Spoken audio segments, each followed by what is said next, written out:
What is this? Where'd you get this? Where'd that come from? $10 to a golfer to get it on the subway. Where was it supposed to be hanging? They're putting them up on the subway stations now. Yeah, subways. Isn't that supposed to be hanging somewhere? Well, sir, you should probably hang it. Jesus Christ. Big a golfer. Buddy Hinton should punch you. Please have him say Subway. Please have him say Subway 10. Where the hell did you find this? On the subway. Really? Where? Which one? Subways. Which line? I seen them on the G. Again, I got this one on the E line. The E line of the subway? Yeah. Wow. So this now, how does this hang up? It's ticked off. I can't hear you. It's ticked off. There's like glue. What is it? It's a poster. It's a big sticker. It's a bill with. In the subway. Where? This is all their audience. In the subway. They hang up on the subway. Oh. Did it. XM. Subway. 30,000. Your whole audience. This is Opie and Anthony's whole audience here. I just want to say, Howard Stern has a huge cock, and I love him. All right. Good job. Keep talking. Opie and Anthony are douchebags. All right. Yeah, beat me up. Let's go. No, let him go. Let him go. What else? All right, guys. What else? What do we got here? What do we got here? Are you gonna, well, look at it, stupid. You see what we got here? It's called advertising for a radio show, sir. What? It's called ABC 92.3. You look like a dope. Remember where Howard used to be? And now there's about 100,000 people. listening. About 100,000 people listening to him. Is this the best you got? Come on, man. I'm not a stand-up. Dude, no, I don't mean comedy, but where's Just the like passion? an insult. You're going through the motions. I gotta go to work right You're going through the motions. I know. You don't mean Why it. aren't? I know. And I don't why? really like these guys. They just steal a lot of shit from Howard. I don't really like. Of course we Yeah. do. Steal a lot of shit, like his radio stations. His radio station. Now he sits there. Now, that did it. There you go, asshole. Have a nice one getting your ass handed to you. You put your hands on Ben, did you? You put your hands on Ben, you fucking faggot. How does that feel? How does that feel? Feels good fucker? now, faggot, doesn't it? Feel, fucker? How does that feel? Why don't you talk now, Say I'm sorry. I'm sorry. I'm sorry. Yeah, you better be. Asshole, put your hands on our fucking producer. You get your ass handed to you, fuckhead. Good job, douchebag. Good job. Good job.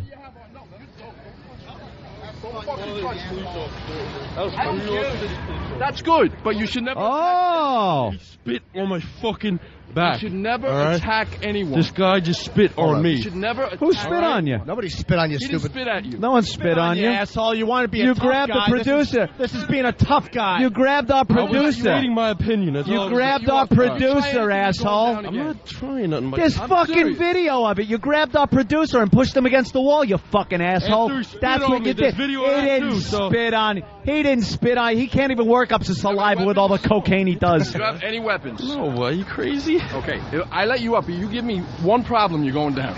All right, man. Go ahead. Make sure you call Howard and tell him what happened. Yeah. Tell him what a brave guy. Pushing a fucking producer. Good job. You pick one of the shortest guys. Go ahead. Yeah, you go now. Put him against the wall. Jerk off. All right. Oh, that worked out well. Oh, that was the best walk yet. Guy tried to assault Ben. Of all people, Ben. Ben's all hungover. What an ass. I just lost my voice screaming at the Oh, was that fun? I just fucked up my voice. Now the cops just threw him against the wall. I'm not going to be singing. Never on seen Broadway. Poe in action. How was that? He's the best. Kenny. Well, Kenny too, man. Kenny Yeah. fucking. They both jumped in. They grabbed him so quickly after he pushed Ben against yeah, the wall. it really was. Hold on, where is Ben, by the way? I want to make sure everyone knows Ben didn't do shit. No, Ben didn't do No, anything. Ben didn't do anything. Ben didn't spit on Yeah, anybody. move out of the way of the doorway. Where's Ben?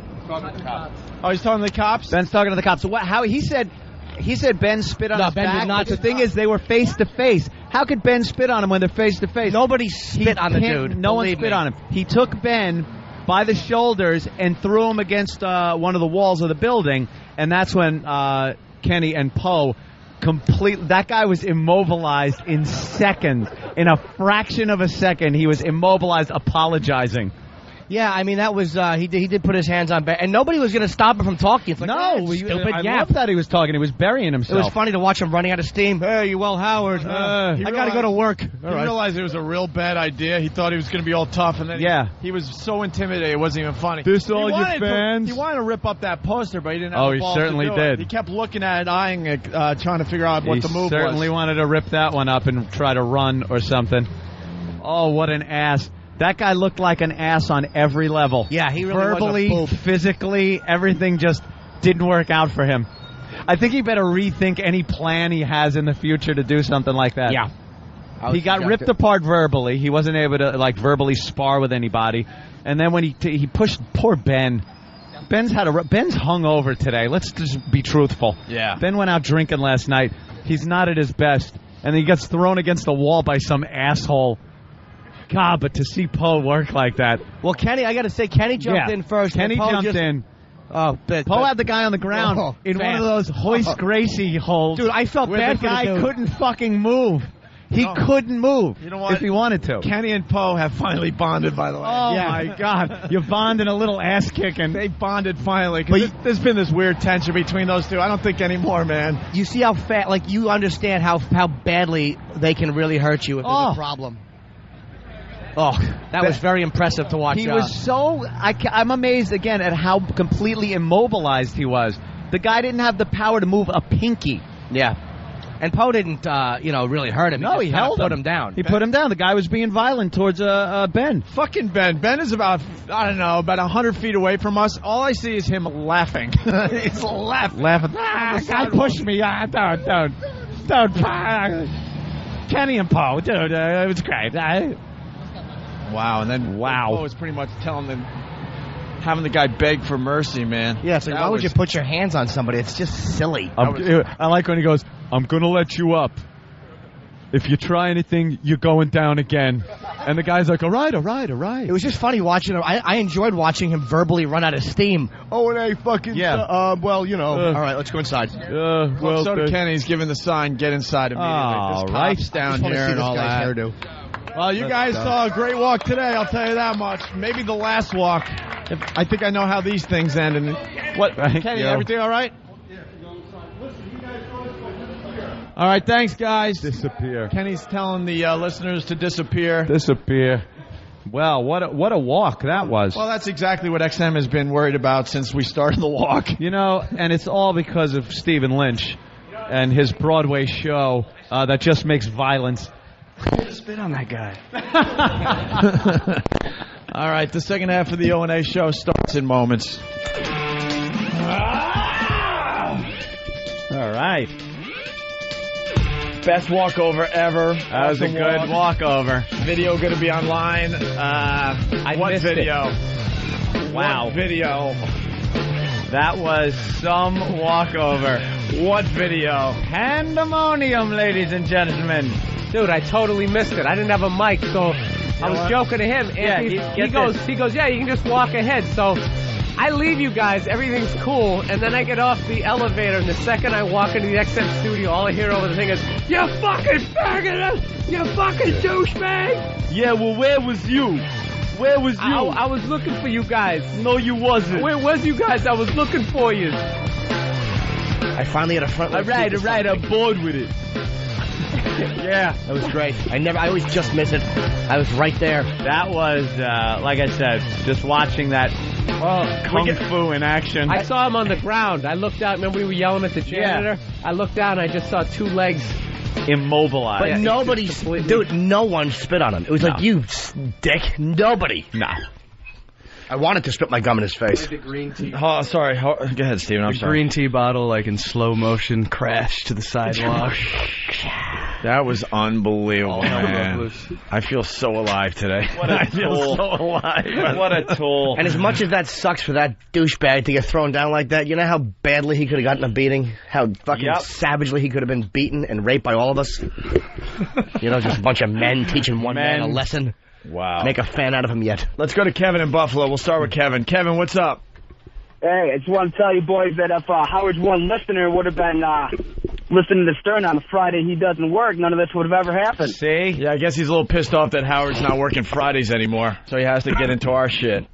And then he's like, you guys only have 30,000 listeners. 30,000 listeners on XM. Oh, really? And Jimmy's like, keep talking, asshole. Yeah. Guy just buried himself. And then he's like, I got to get to work. It was just great watching him run out of steam. It was like, because he's so used to, guys like that are so used to getting cut off after 3 lines. Like, go ahead, stupid, talk. Yeah, go ahead. Yeah. Whatever you want to say. I only prepared 90 seconds of shit. We're in the middle of people get it. I didn't know it was going to be this long. We were in the middle of a pretty cool bit, too, because this guy shows up with a huge Opie and Anthony poster. These posters are going to be on the back of all the buses and in the subways, I guess. So the guy is showing us what it looks like, and he's proud that he paid some black guy for it or something. I don't know. And it turned out we found out he couldn't really say S words, so we were having fun with that. Yep. Just and all of a sudden, this guy say subway. All of a sudden, this guy walks through the crowd and gets right up to us, and then the guy holding the huge poster. I thought he was a listener. I thought he was fucking around at first, and then it was obvious he was a Howard fan. Immediately, I knew what he was. Well, he knew who you guys were. Of course. Yes. No, I knew he that. asked me, he says, is this Opie and Anthony? Oh, okay. So he was scoping us out He again. just wanted something to call in with. Well, call in with that. Yeah, you know what I did? Call in with that. Yeah. You got thrown down. You got thrown down and completely immobilized. And you apologized. And apologized. Oh, they made him apologize. That was the guy's laying there. So it's like, apologize. He goes, okay, I'm sorry. And he did interrupt the bit, that dope. Yeah. That was fun talking to that guy with the. We tried to get S words. Going, where was it? Like the 8th time. The guy's like, the subway. Within the subway. The subway. We were just having fun. Anthony said, Buddy Hinton should beat you up. Yeah. What a fucking great line that was. Baby talk. It's a wonder you can't I didn't even hear that steal line. a poster from a subway. I didn't even hear that line, man. That was a good one. That was unbelievable what just happened. Oh, he was there. a lisping ass. Man, But he talks dirty. Poe took him down and Kenny, Poe. Note to self: never piss Poe off. No. We never really got to see Poe in action. We get to see demonstration, but in action like that. That was a real life situation. Oh, that was a real life situation. And he was on top of it. He does it perfectly too. He didn't fuck up the guy. Hurt the guy. He didn't punch him. He didn't put him in a fucking stranglehold. He just immobilized. He made it so that guy could not do anything else but apologize. He just immobilized the only thing the guy had the power to do was say, "I'm sorry." And he patted him down a little bit to make sure he didn't have any weapons in his pocket. He asked him if he had any weapons. The guy just grabbed Ben and threw him against the wall. There was like, Master Poe. What these people don't understand, we got Master Poe, Club Soda Kenny, Steve, who's just a psychopath. Steve was right in the guy's face by the way as well. Yeah. And then I was here. Steve wanted to get involved. Stephen Lynch, of course. Stephen Lynch started dancing in front of him and singing one of the songs from his Broadway shows, thinking that might distract I immobilized him with a shenanigans. I had an aerial view, and I was giving information from above. Nothing. Yes, sure. Where was you? I was looking for you guys. And then we have undercover cops that make the walk with us every day because they're fans of the show. What was the guy thinking? Oh. And then I was there holding the mic, looking like a woman doing nothing while men tussled. I like how me and Opie tried to conduct an interview with him as he was pinned on the ground. Yeah, it's a great interview. How's it feel now, motherfucker? That's what it was. That was our exclusive interview with that asshole. Yeah. This was like watching young Dan Rather all over again. Young Dan Rather at the convention. How's it feel now, motherfucker? The Democratic National Convention. Wait, I really said that. I believe you did. I just clicked off. I may be paraphrasing, but I think I might have given him the good job now, huh? I bet you're feeling like you did a real good job now. Can we got to replay that because I don't even know. It's going to become evident. I got to hear exactly what happened. We got to play it again before we're told not to. The guy was turned into an action hero from the 80s. Yeah. He had like catchphrases and shit. We'll see you in hell, sir. Let's go to Mitch and Went from Opie and Anthony to Tango and Cash. What do you think, Tango? Should we let him go? I don't know, Cash. I don't think so. Let's go to Mitch in Dallas. Mitch? That guy made Poe's year. I think he got really excited. I don't think that was spit on his back. Yeah, those guys aren't even back yet. Ben's not back yet. Steve's not back yet. Club Soda's not back yet. He finally gets to do what he's made Poe to do. is so trained. That guy, you just do not screw with him. You will end up just a mess if he decides it. That guy's life was in Poe's hands right there. That was and it. you know, Club Soda Kenny has that extra pistol to put in the victim's hand. What do they call that one? The throwdown? Yeah. The throwdown just in case, hey, he didn't have a gun, all right. Keep everybody out of the way. Let me drop this. But the one in the sock. They found weed in his back pocket already. It's like, what? Weed, what? There's coke in your trunk. I didn't drive here. Yeah. It's your car. And taillights out. Kenny shot Serpico back in the early 70s. Stupid Kenny would put his own gun in the guy's hand. How did he have your... I don't know. He must have gotten it. Uh-oh. Wow. Yeah, then you shot him with that gun. There was a lot of tussling. Let's go to Nick in Kansas. Nick. Kenny's dumb. He'd plant a wallet or something that made the guy innocent. Yeah. He'd plant a banana. Nick. Yeah, what's up, guys? What's up, Nick? Easily the best walkover ever. You think? Yeah, that one was action-packed. No, I think the marching band was pretty good, too. Yeah, marching band. The guy was just being a jerk-off. He was just being a dick, and it was like, go ahead, talk stupid, and then he started to feel as stupid as he looked. Like, no one cares. This is not fucking Larry King. We're not going to hang up. Don't say that! Yeah. Talk, dummy. Hey, like make believe he's not talking. Yeah. Ignore him. We're not going to do that. You're gonna be able to. Hey, if you got something to say, speak your mind. Go ahead, hang yourself, because that's what he did. He's there with not. And I'm not sitting here with the pats on everyone's back here. But Jesus Christ, you're confronting people verbally that do it for a living. You asshole. Yeah. We are ruthless to each other. We sit here and bash each other, and he's going to step up and take all of us out? I thought he made some good points. I thought, okay, a couple of valid points. This one was the most valid. Okay, I'm sorry. Okay. You know what he was like? He was like Maury when De Niro had the phone cord around his neck. All right, pal. All right, babe. You got your money tomorrow. You got it. You going to talk to Club Soda Kenny like that? Fuck him in his ear. Cigarette hijacking Mick. I want you on the ground today. What, am I a schmuck on wheels, Henry? Great. I think I'm choking, stupid. Let's go to Mike in Montana. Mike. Hey, guys. How's it going? Hey, Mike. Hey, where was Naked Guy during all this? Where was Naked Guy? The superhero Naked Guy. He didn't show. Love the show, guys. Listen to you every day in Montana. So. All right, thank you. Where's that lisping zilch in his poster? Started the whole thing. Let's go to Andy in O-Town. It was his fault. Bring it on, brother. Yeah, you guys should start the Master Poe beating of the week. That shit was hilarious. He didn't even beat the guy. He just took him down. Mobilization. It was him and Kenny that immediately stopped the assault that was happening to Ben. The guy was assaulting Ben. And that's their job, security. They immediately stopped that. And then Poe brought him down and made it impossible for him to do anything. Anything. It was fantastic Poe, the second to watch. Poe wakes up, he's on constant alert. Yeah. Like you just feel that vibe from him. You know what it's going to take for him to wind down? There were times where we had Poe come into this studio pissed him off. To demonstrate. No, to demonstrate with people that, like, a student of his, and he gets himself in this, like, zone, and he demonstrates without doing full contact. And then he goes back into his office, and he'll, like, almost get in the lotus position. Like, his hands will be kind of interlace the fingers, and he shuts his eyes and just sits. And someone asked what he's doing. He goes, I really have to wind down from these things. And this is a demonstration. Do you know what he's going to have to do to wind down from what just happened out there? Talk to a chick with big tits for more than 3 seconds. Okay, that's another way he does it. There you go. Would you like to go out this evening?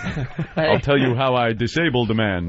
Disarmed him. Do you know how many times he's probably gotten laid with that exact move? Oh, please. They're like, I'm too tough. Okay, I'll fuck you. I'm sorry. I'll fuck you, okay? I spit it out the car window. I apologize. I won't do that again.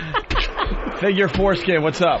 Figure foreskin. I was going to say, Poe is a savage animal, man. Oh, there you go. Savage. Animal. Just rolls off my tongue. The supergroup band. Yeah. I saw that. Wow. I don't know if I ever really believed that. E-Rock, go find out what's going on. Any of the guys was that? He was. Yeah. And now I believe it. Well, that's what happens a lot of times with the martial arts experts. A lot of people are skeptical up until they just see something like that. I wish you could have played the Karate Kid song as it was happening. That would have been the best. Oh, how great is that? Where is it? I gotta hear it. How funny would it be? I feel unwhole unless I hear that. That poor bastard's probably still picking like pebbles out of the side of his face. Oh, you know it. That was. Hold on, let's go to. You like how I acted that out on the radio? Yeah, I saw that. That's all right. Bill in Jersey, what's up? Still doing it. Yeah. Oh, O&A, what's up, bros? What's up? Listen, I listen to you guys all the time. I fucking missed it. Could you please replay it? Yeah, we'll replay it in a minute or two. I got to hear it again. Hey, happy birthday, Rich. Punching out, guys. Later. All right. I'm sure that means something. One more. Dave in Tennessee. Dave, what's up? Hey, that shit was so funny. Man, that was like a sniper attack. We're sitting here listening to radio. Boom! He's down. You're hollering. Motherfucker! It did happen real fast. Yeah. Like, it went from very civil, like, no, let him talk. Let him say what he got to say. And then he got all angry. It was the line where he said, well, you guys rip off Howard. Hey, and I said, yeah, we ripped off all of his radio stations. And and then everyone started laughing. He got really mad that he didn't have a comeback. Yeah, he did the fake laugh. Thought he was and then he's like, what's that with the poster? And like Opie said, he was going to rip up the poster. He didn't have the balls. He wasn't going to rip it up. He was looking at it. He wanted to, but there was no way. And then he decided he was going to grab Ben by his lapel. I started nodding toward the poster like, come on, go ahead. Yeah. You know, I was looking him right in the eyes like, I know what you want to do. Go. I was gesturing toward the poster. You know what's amazing, though? It's right next to you. Go ahead. Ben's shirt was actually less wrinkled after the guy grabbed it and threw him against the wall than it was when he came in this morning. Thank him. Ben's trying to explain to the officers drunk. why there's white like powder all over his shirt. What were you holding in there, son? Nah, dude, must be laundry detergent. It's time, dude. That was really the John Hinckley moment there. You guys all got pushed into the limo. That was it. Poe went into action. Poe went right into action. Wow. That's something. Do we have the audio? Where do you want to pick this audio up from, man? Oh, please. Pick it up from the 6 o'clock hour. Yeah, no kidding. Just go home. No kidding. How about...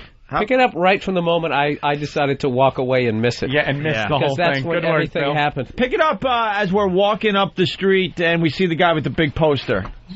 Because we were into something, we were having fun, and then it was like... Yeah, show that we were having fun. The poster. And the guy ruined everything. Oh, fucking mushmouth boob. I wish he was still here.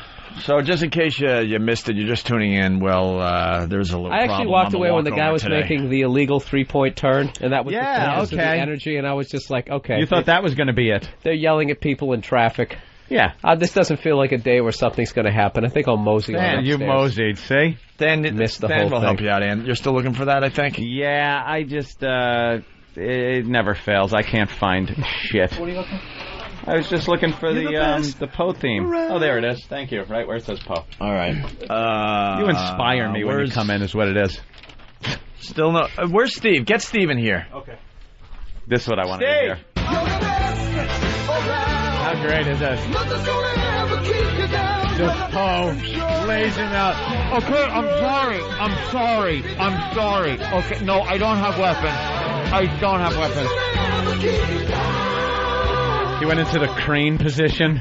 I've seen people get their ass kicked, but I've never seen anybody have to apologize over the radio after getting this shit kicked out of It's them. because me and Opie had mics in his face, and it was like, apologize, you asshole. Did I? Who made him apologize? I don't know. It was either me or Opie. I thought it would be very degrading to have him apologize. I blanked out. And I think an apology was due. You don't push around Ben Sparks like that. That's right. Steve, what's going on? Yeah. So from your vantage point, From my vantage point, the guy just spun around and got Ben it looked like he started to choke him against the wall, but it wasn't going on for very long before Poe wrapped him up. I tried to get my arms around the guy to stop him before I even had one of my arms around him. Poe had him wrapped up. You straighten that up, producer? Steve was in on the action. Oh, he was. Never dropped any of the O&A XM equipment and still got the arm around him. No, Poe was like a jackrabbit. He had that guy looked wrapped like up. He was in there. But it happened so fast. It happened so quick you couldn't, it's sort of like when you're breaking up any of those things. There's one guy that pretty much is the driving force, and then you're just there going, yeah. Okay. Pointing at him going, you got him. Yeah, you got him. Apologize. Yeah. Where's everybody else? I think they're still outside. Is there cops out there now? Uh-huh. Discussing. Mm-hmm. Hey, dude. I'll tell you, it's cut and dry. It's 100%. The guy grabbed Ben and threw him against the wall and started choking on him. And that's it. Once you do that, that's not what you saw. You know what I think you saw? Singing and dancing. That's right. He saw West Side Story. Yeah. Sharks. This isn't Broadway, fella. You saw the Sharpie you were signing autographs with. When you're Ben Sparks all the way.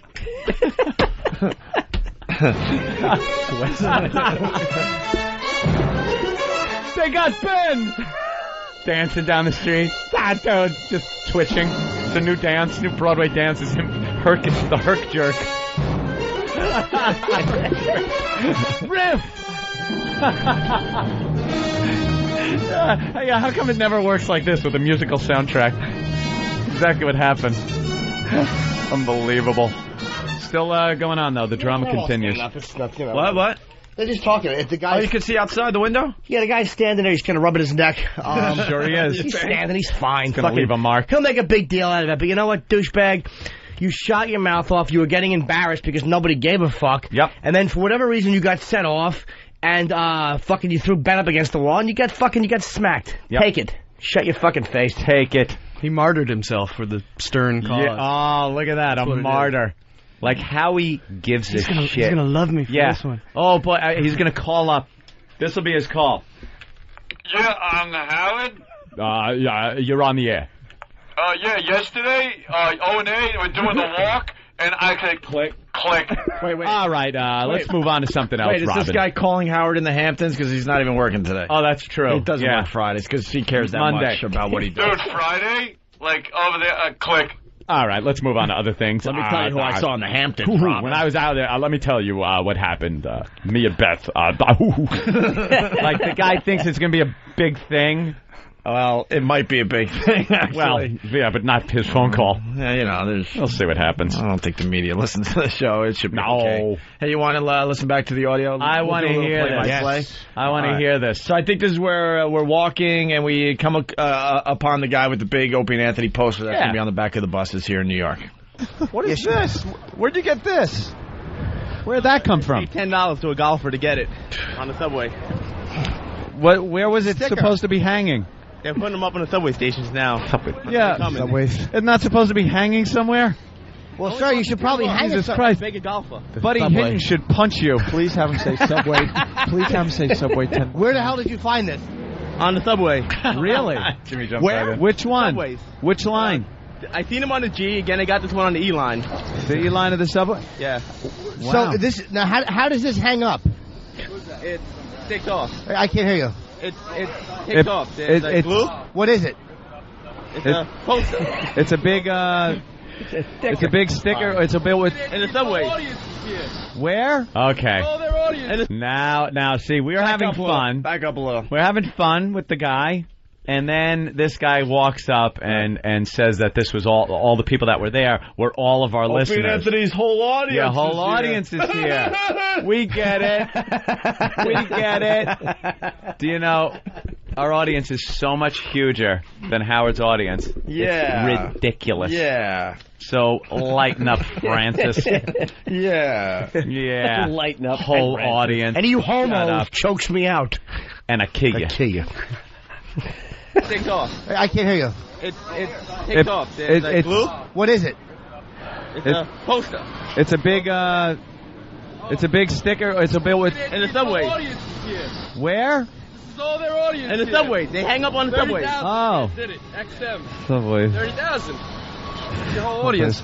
This is Opie and Anthony's whole audience here. I just want to say, Howard Stern has a huge cock, and I love him.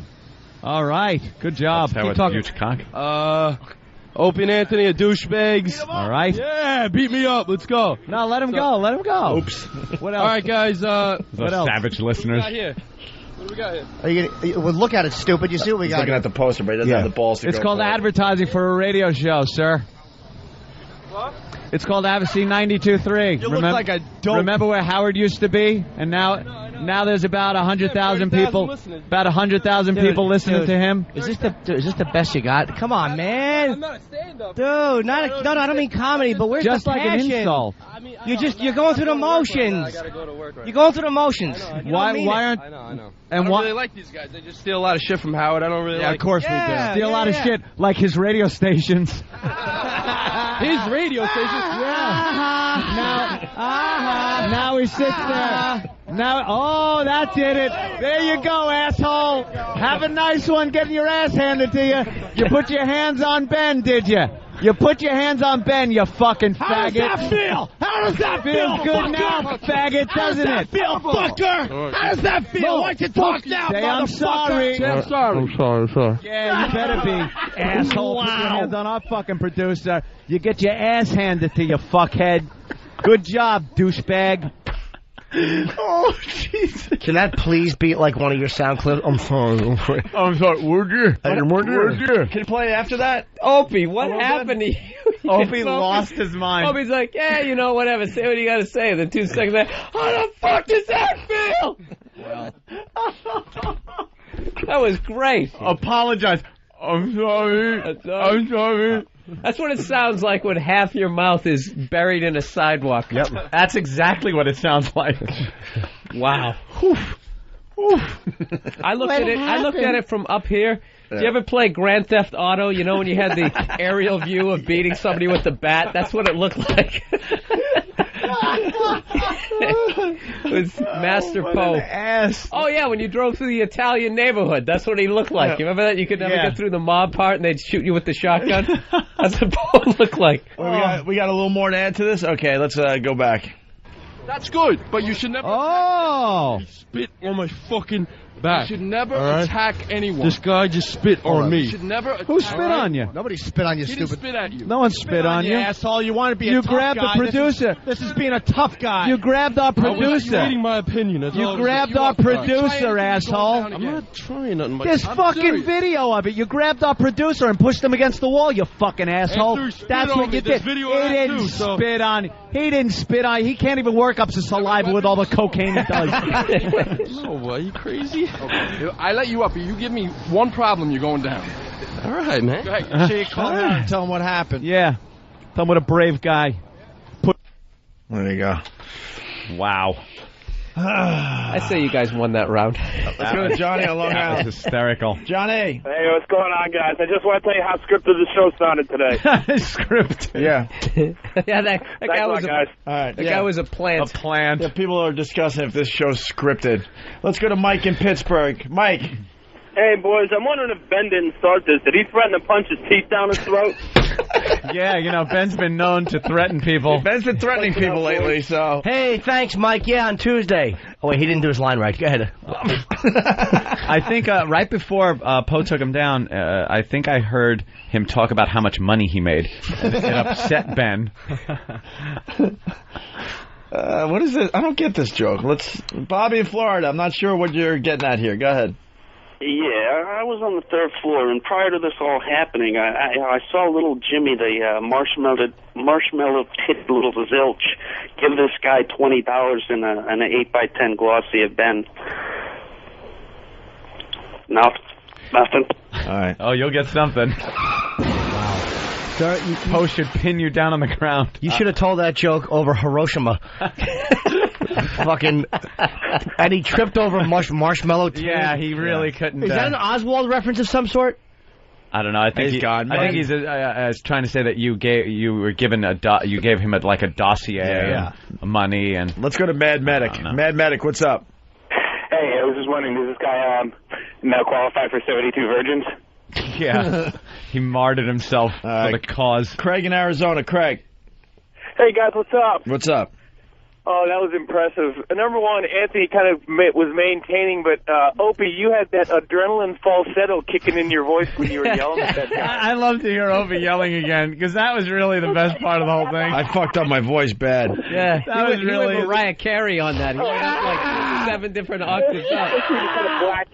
And you know it was serious when you're kind of blacking out and don't remember yelling. Well, I'll be the first to admit I'm not stable. That's me. That was your Howard Dean moment. I used to say a lot. Howard Dean. Don't underestimate the psycho factor in my head. It comes out from time to time. What can I tell you? Yeah. Whatever. Let's say hi to Mike. Hey, Mike, what's up? Yeah, I was just thinking, this is great. We have little Jimmy Kinch conquering Jay Leno, and we have Tony nominated Stephen Lynch. And what's the highlight of the day? Paul and Kenny kicking the shit out of somebody. Didn't it seem like it was a lot longer, man? It always does. Things go into slow motion. God, it was seconds. You listen to the audio back. It was only like not even a second. He had him down. Happened real fast. Let's say hi to Mike in Jersey. Mikey! I needed his help, too. Hey there, Mike. He just said he got his tickets for the comedy show. Oh, good. Let's not forget. They're on sale. The Opie and Anthony Traveling Virus, the comedy event of 2006. Tickets went on sale at 9 o'clock this morning through Ticketmaster. All right, we got 3 shows so far. I don't feel like doing the lineups. We can promote it this way. Go to opieandanthony.com to see the lineups for the August 5th show in Worcester in Boston, for the August 26th show at the PNC Bank Arts Center in Jersey, and for the September 9th show down there in Philly, actually in Camden, across the river. I like the fact we have a lot of time in between each show, too, just to relax and collect ourselves. Yeah, we might have to add a couple other shows in between there. You never know. Tickets on sale now through Ticketmaster. If you need the lineups, go to opieandanthony.com. We should only do comedy clubs with 400 seats and charge like $1,500 a ticket. We're all lazy. We want to do 10 minutes each. Let's go to John in New York. John? Hey, guys. Great show. Hey, John. You missed the line of the day, though, I think. Huh.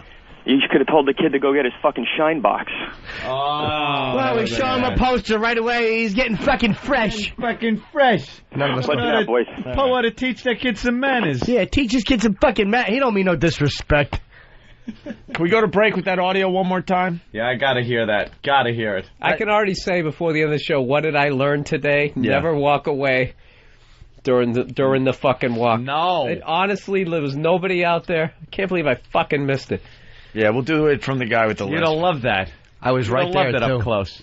The first time I never see stuff close. No. You ever see a head come apart like that? Apart like that. He was close. Come on, do it for Manny. He was closest to Jimmy. Jimmy Sal. was sharing a mic with the guy. Yeah, let him talk. And then all of a sudden he turned around, and Ben didn't do a fucking thing. No. Ben really didn't. I mean, Nope. I saw Ben's dumb face. He didn't fucking spit on the dude. Ben's not aggressive like that, dude. I agree. He's not going to spit on anybody. You do look at Ben and want to hit him. You can't not. But Ben was all sluggish and tired. Ben didn't do a fucking thing to this guy. Well, and this guy just had an ego bruising because he was bombing. Yep. He's making an ass out of himself. Nobody gave a fuck. Thought it was going to be his big When moment. you guys were all going, ah, ha, ha, that's what got him. That got him. That got him. Yeah, when everyone started laughing, and then he started trying to talk back, and we all were going, ah, ha. Maybe that's mature what, like. You can see the flip switch in his head. Yeah. Maybe that's what Ben did. Maybe he laughed at him and then fuck whatever the fuck the guy. Maybe the guy thought he was another fan and didn't know he was a producer and thought it would be okay to fucking shove him. Yeah. Oops, wrong person. Move, silly goose. Wedding singer star involved in melee on 57th Street. Yes. Wedding singer star, but involved in gay bashing. But he danced his way out of it. Yes, Anthony did call him a faggot. I don't know. They're going to call him in, and they're going to have like that whole conversation where you, as a star of the show, you really have to think about who you're hanging out with, who you surround yourself Point with. out in your contract. But they'll be going, we understand you had a relationship with these people beforehand, but you just got to give it some thought whether these are the people you now want to still align yourself with. A little known fact. You're in a new job now, a new career ahead of you. It's not a time to look to the past. A little known fact, right. Stephen Lynch distracted him by doing jazz hands. Yeah. He was doing Fosse. He was throwing some Fosse at him. Come on, my baby. Come on, my darling. Over here. And Lewis Black right now is going, I'm glad I stayed away from those guys. Yeah, Stay away. Lewis, whatever. Tom in Connecticut, what's up? Hey, how you guys doing? Hey, Tom.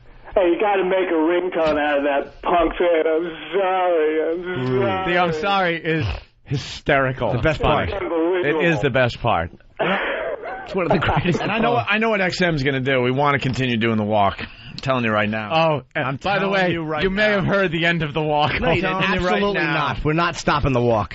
Oh, it's got to be West Side Story, because then there'll be 10 Stern fans. Yeah. We're going to what they did. A random Bob Edwards fan. We could start a new Guardian Angels program. Right, just for the walk. Get the One pests out there in their awful freaking uniforms. They got to wear berets and vests. I got to admit, if I'm ever going to take a karate class, I think I got to go with Poe. Got to go with Poe now. You gotta go that was one of the best endorsements for his dojo ever. Exactly. It is a war now. And I mean, what if more people keep showing up? You know what? I want to go to break, but now the observations are coming in. Gorger, it looks like, from Michigan. George, what? Gorgar. All right, Gorgar, what's up? Holy crap, talk about mob mentality. I was just waiting for somebody to start shouting, pump that pussy. I gotta tell, this guy speaks the truth. They had pitchforks and torches. You see Let's go, college boy. You're next. You see the videos on TV, you're like, oh, the one guy's taking care of the situation. Why 5, 6 guys have to kick the kid in the head? Yeah. You never understand when you see those videos. Well, that was good, too. Like, everybody was kept at bay. Dude, like, it wasn't one of those situations where, you know, a crowd is going to come over and start kicking him in the head. It was handled. It was handled the way it should have been handled. He was thrown down. With the exact amount of force necessary to keep him from assaulting our stupid producer. Poe and Kenny didn't throw a punch at him. Nope. You know, no one. He was immobilized. Pete Papalardo, is this the real Pete Papalardo? This is me, guys. All right. Pete, what's going on? Why are you calling the show? I just wanted to let you know, obviously you guys know we went on sale at 9 o'clock this morning, and the ticket sales are huge. I mean, we're talking about having to open up more Boston. More what? Having to open up more seats in Boston and Philly already. Wow. We didn't put lawn seats on sale yet because we wanted to see how they sold, and they're blowing out pretty quick. We're going to sell out the pavilions in both those places today. Nice. All right, good. So what are you saying, that we should quit promoting it? Because Pete hates a fast sellout. That's one thing Pete hates. Yeah, Pete hates that. Wait, how many seats today? 18. You got about 6,700 in Philly in Boston and in Philly and New York to get through. We're about 3/4 of the way through those already. We sold 3,000 tickets in the first 15 minutes in each of those cities. Holy shit! Wow, all those fans out on the sidewalk. I guess that was all of our fans out there. Wow. Almost all our fans have bought comedy tickets. Jeez, damn. You don't understand what happens when you put Norton on the bill. Right. You fucking get ticket sales. Hey, buy a ticket. Comments, Bill. Or Master Poe will punch that's you. The Tonight Show's Jimmy Norton. Worcester's doing well, but you guys got to kick your Boston fans in the ass. Boston? Why? Are they fucking up? No, they're a little slower than Philly and New York. Well, Dan in Boston's saying the Boston show's selling fast as well. All right, Dan. Hey, come on, Bill, talk to your people. No, it is selling fast. We're probably about somewhere between 4,000 and 5,000 tickets in Boston in New York and Philly, and we're probably about 25 to 3 in Boston already. Right, I'll help. Go Your Sox. Boston fans are a little low. I'm a Sox fan now. That's right. Whites only at this show in Boston. White people only. Watch that red sold out sign fucking pop up. Animals in Boston. There you go, guys. Fucking hypocrites. The truth of the matter. Hey, come on. Oh, Bill, no, I'm teasing. I don't. Wow, that's great news, Pete. Give us another update before the end of the show today. Liberal New Jersey. All right, thank you. Let's go to Dan in I never Boston. heard Pete on the radio before. I know. He has the stinks. the fucking pizzazz of an anal tumor. He needs to be shown. Guys, you're right. Doing ticket counts. His fucking phone is fading out. Pete stinks on the air. He needs to. His own phone is hanging up on him. Oh, it's just awful. Guys, you got to do it. We're going to open lawn seats. Yeah. Wow, let's put that to music. He needs to go 2 seconds with Master Poe.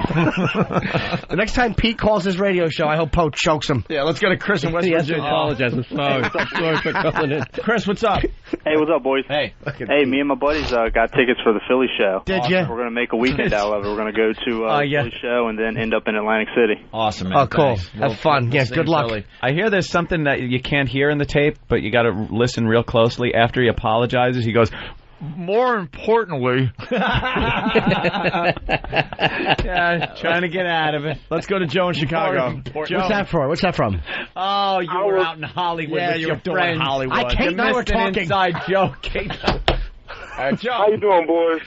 More importantly, you were quickly, doing the Tonight Show. Joe, hold on. Quickly, Joe. Yeah, let me just explain, because it really is one of those things that you would have enjoyed had you been here. It was a guy calling up and he bombed. He bombed at something. And instead of just taking his bomb, he goes, more importantly, and started talking about something like that, like what he just said. No, he lied. Yeah, he lied is what it was. It was whatever. Say I make it simple. I said my name's Bill. And he goes, actually, your name isn't Bill. And I go, no, actually, it is Bill. And he goes, well, more importantly, he just continued on with this. So completely blows off what you just said and the controversy of what had just happened. He wanted to wipe the slate clean of his bomb. Yeah. And more importantly seems to be, okay, more importantly. No, not more importantly. You stunk it up. We've had our fun, guys, but let's move on to the More business at hand. importantly, let me get on with my point that has no point. More importantly. Let's get back to the show. Joe in Chicago. Joe. I would like to congratulate Opie. His homeboy lessons are paying off. The usage of the word motherfucker was beautiful. Oh, thank you, sir. Opie's getting a brother saying your usage of the word motherfucker was used perfectly. Right on. You will be hanging out uptown in no time. Something's going on with the black listeners and my part of the Opie and Anthony show. When we were at Tower Records, I had 2 people say they liked me on the show. 2. The homeboys. There were well over 600-700 people there. I only had 2 people say, "You're my favorite on the show." It was 2 black women with huge boobs. A couple of reasons. A, because you're the one of the 3 who does not do constant racist humor like we do. And you're blue-eyed and blonde-haired. You're the epitome of a white person, and they figure if they can get along with you, it gives them hope. I'm like, man, I'm blowing up with the black ladies. That's a good place to start. The 2 fattest disasters in the room, too. They probably heard about your obsession with Florida Evans, too. Yeah, right? All right, we got to take a break. We're going to play the audio again as we go to break. Oh, please, I got to hear it again. And by the way, I just got a communique from Elo. All it says is, holy shit. Uh-oh. That was fine. Oh, they're going to be discussing this all weekend. Yeah, I don't know. I think we got to. I think we got to stop the walk. Is there going to be a problem? We got to stop the walk. It's obvious. We got to stop it. So No, the walk. That was a continues. great episode. You guys were on fire. There's someone here saying that all of our listeners are just buying 200 tickets apiece, you fucking scripted failures. All right. Well, we had a little problem in the walkover if you're just tuning in. I think a lot of people are listening right now because they heard about it already. Here it is as it went down. What is this? Where'd you get this? Where'd that come from? $10 to a golfer to get it on the subway. Where was it supposed to be hanging? They're putting them up on the subway stations now. Yeah. Subways. Isn't that supposed to be hanging somewhere? Well, sir, you should probably hang it. Jesus Christ. Make a golfer. Buddy Hinton should punch you. Please have him say Subway. Please have him say Subway 10. Where the hell did you find this? On the subway. Really? Where? Which one? Subways. Which line? I seen him on the G. Again, I got this one on the E line. The E line of the subway? Yeah. Wow. So now, how does this hang up? It's ticked off. I can't hear you. It's ticked off. It's glue. What is it? It's a poster. It's a big sticker. It's a bill with. In the subway. Where? This is all their audience. In the subway. They hang up on the subway. Oh. Did it. XM. Subway. 30,000. The whole audience. This is Opie and Anthony's whole audience here. I just want to say, Howard Stern has a huge cock, and I love him. All right. Good job. Keep talking. Opie and Anthony are douchebags. All right. Yeah, beat me up. Let's go. No, let him go. Let him go. What else? All right, guys. What else? What do we got here? Well, look at it, stupid. You see what we got here? It's called advertising for a radio show, sir. What? It's called ABC 92.3. You look like a dope. Remember where Howard used to be? And now there's about 100,000 people. About 100,000 people listening to him. Is this the best you got? Come on, man. I'm not a stand-up. Dude, no, I don't mean comedy, but where's Just the like passion? an insult. You're going through the motions. I gotta go to work right You're going through the motions. Why aren't? I know. And I don't really like these guys. They just steal a lot of shit from Howard. I don't really like. Of course we do. Steal a lot of shit, like his radio stations. His radio station. Now he sits there. Now, that did it. There you go, asshole. Have a nice one getting your ass handed to you. You put your hands on Ben, did you? You put your hands on Ben, you fucking faggot. How does that feel? How does that feel? Feels good fucker? now, faggot, doesn't it? How does that feel, fucker? How does that feel? Why don't you talk now, Say I'm sorry. Say I'm sorry. I'm sorry. Yeah, you better be. Asshole, put your hands on our fucking producer. You get your ass handed to you, fuckhead. Good job, douchebag. Good job. Good job. That's good, but you should never. Oh! He spit on my fucking back. You should never All attack anyone. This guy just spit on me. You should never. Who spit on you? Nobody spit on you, He didn't stupid. spit at you. No one spit on you. asshole. You want to be a You tough grabbed guy. the producer. This is being a tough guy. You grabbed our I was producer. stating my opinion. That's all You I was grabbed doing. our producer, asshole. I'm not trying nothing. But There's I'm fucking serious. video of it. You grabbed our producer and pushed him against the wall, you fucking asshole. After he spit That's on what me, you there's did. video He of that didn't too, so- spit on. He didn't spit on. He can't even work up his saliva with all the cocaine he does. Do you have any weapons? No, are you crazy? Okay, I let you up. You give me one problem, you're going down. All right, man. Go ahead. Make sure you call Howard and tell him what happened. Yeah. Oh, what? The incident? No way. It says the incident is made allaccess.com. How does that happen? No. Go to allaccess.com. There ain't no way. What? fast. What? You know it's on YouTube already. What? That's, of course, on the New York radio message board. Is it really? Somebody picked up on the fact, I didn't even think of that. That kid said, Howard Stern has a huge cock and I love him. Yeah, well, that was the call. That was the battle cry of the guy outside. Wait, see, All we're right. trying to do more material and we can't. What? I want to hear the Britney stuff. Yeah, we will. Where's that? When you're Is crying Daddy Britney. finding the clip? He might have to reburn it real quick. Oh, he's going to reburn it. Why? These are all new clips? Yes. Oh, okay. Tell Danny to speed it up before he gets a backhand across his face. No, Love to slap Danny. well, now we're distracted. Go to net news or Right. something like that. Aight. Smack his dumb face. Shoot. When is this guy calling in? If someone asked, can O&A ever stay out of trouble? And people were like, it's what trouble? The producer was grabbed What are you Yeah, talking stop blaming the victim. And where's that? on New York radio. Oh, go to New York message radio, board. then. I can't find anything No, do this. all access. All right. Yeah. Anything we do. Anything we're involved in. Stern fan O&A scuffle on the walk from Free FM to XM. A Stern fan started mouthing off to O&A and their fans that were following them. The Stern fan grabbed O&A's producer Ben and was taken down to the ground by security. All this was broadcast live on their XM show. Police are now involved. Can these two ever stay out of trouble?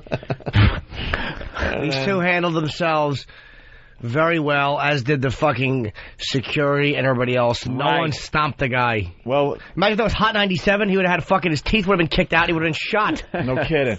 That's true. This is what happens with, excuse me, this is what happens with white stations. There's a scuffle, security takes somebody down and holds them there and says, are you going to behave? That's what Yeah. happens. There's Not no fucking hip-hop gunfire. wars, no one gets shot. No lives have been threatened. Just the guy's a douche. He gets out of hand. He gets thrown down. That's the end of it. Can these two ever stay out of trouble? Hold on. From what you said, they were walking and a Stern fan grabbed their producer.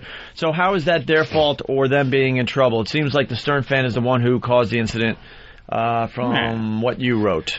Okay. He just couldn't handle being laughed at like that, and that's what was happening. Yeah, that kind of got him a It's little like, dude, upset. we're not going to get angry about that stuff. It's not Larry King, 1991. No one update. gives a shit. And then another one. That's a stupid question. How are O&A in trouble when some idiot on the street assaults their producer? When Stern was accosted on the street several months ago and it made all the papers, did you comment that he was in trouble? Here's I think the oh, sorry. Here's the all access.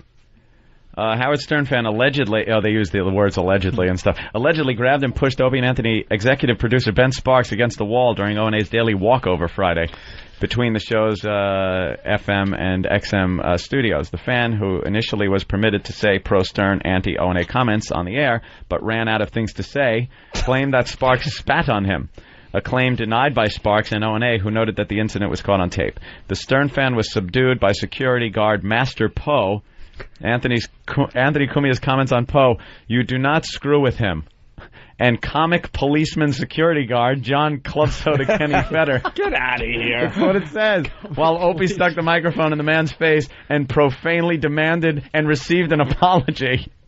The incident was the first case of the walkover being interrupted by a Stern fan since O&A began terrestrial radio crossover April 26th. Best walkover ever, Opie producer pronounced once the crew made it to the XM How studio. accurate is that, though? The guy was permitted to say what he wanted on the air, and he was. Oh, yeah, we were. He was permitted. You're not gonna, no one's going to fucking cry about it here. He ran out of gas. Run out of steam, stupid. Go ahead. Wow. Yap until you fucking sputter. Oh, boy. It's only that. It's only that. Ran out of steam and the ability to stand upright. Just an asshole. Just an asshole. It's only in a couple places. It's no big deal. This doesn't seem like it's going to go anywhere. This won't have any legs. No, I don't think this will go viral whatsoever. It won't go anywhere. That's just silly to think that. Maybe Pete Papalardo could call in with another fun update on tickets. Guys, we're at 5 and what? Okay, all right, thank you. It's, not like the press likes writing anything that involves both us and Howard in some way, shape, or form. No, I don't think that'll happen. Not at all. That would be silly. Okay, well, we will see you on Monday. I thought Monday we had a What? We don't. We have a CBS show to do in the morning. And then we have this show to do, and hopefully the walk will be a little more civil. Less violent. I know, I'm afraid to leave it. A little more civil. Okay, we will see you Monday. Have a nice weekend. When we get back, we got to talk about what happened to us after the show on Friday. Oh, yeah. This side of the Opie and Anthony show has no idea that all hell broke loose after we left the studio on Friday. Yeah, a big to-do. A huge to-do. An altercation. Mm-hmm. A big altercation. Where now it's a big thing. It's a thing now. I spent half the weekend taking phone calls. Oh, I got phone calls. I don't even know what the hell they were about. I don't even know what they were about. From top brass. It is what it is. Simple as that. It is what it is. Yeah. We'll get into all the details next if you haven't heard yet. But, basically we leave this first half of the Opie and Anthony show. We go downstairs in the lobby. We grab some microphones. And then we walk over to XM, and that's broadcast exclusively on XM. And we continue the show over there at XM. Well, on our way to XM, there was a pretty big altercation. Mayor Healy showed up. Mayor Healy had to be subdued. We'll get into all the details in just a bit. Mayor Healy. Anyway, we got into a little altercation after Friday's show. And it's become a big thing over at XM for some reason. It's a big thing over at XM. Nowhere else. With no one else with the show. No, it's just... Tom Chiusano walked in and went, "What's the big deal?" It's like, what happened?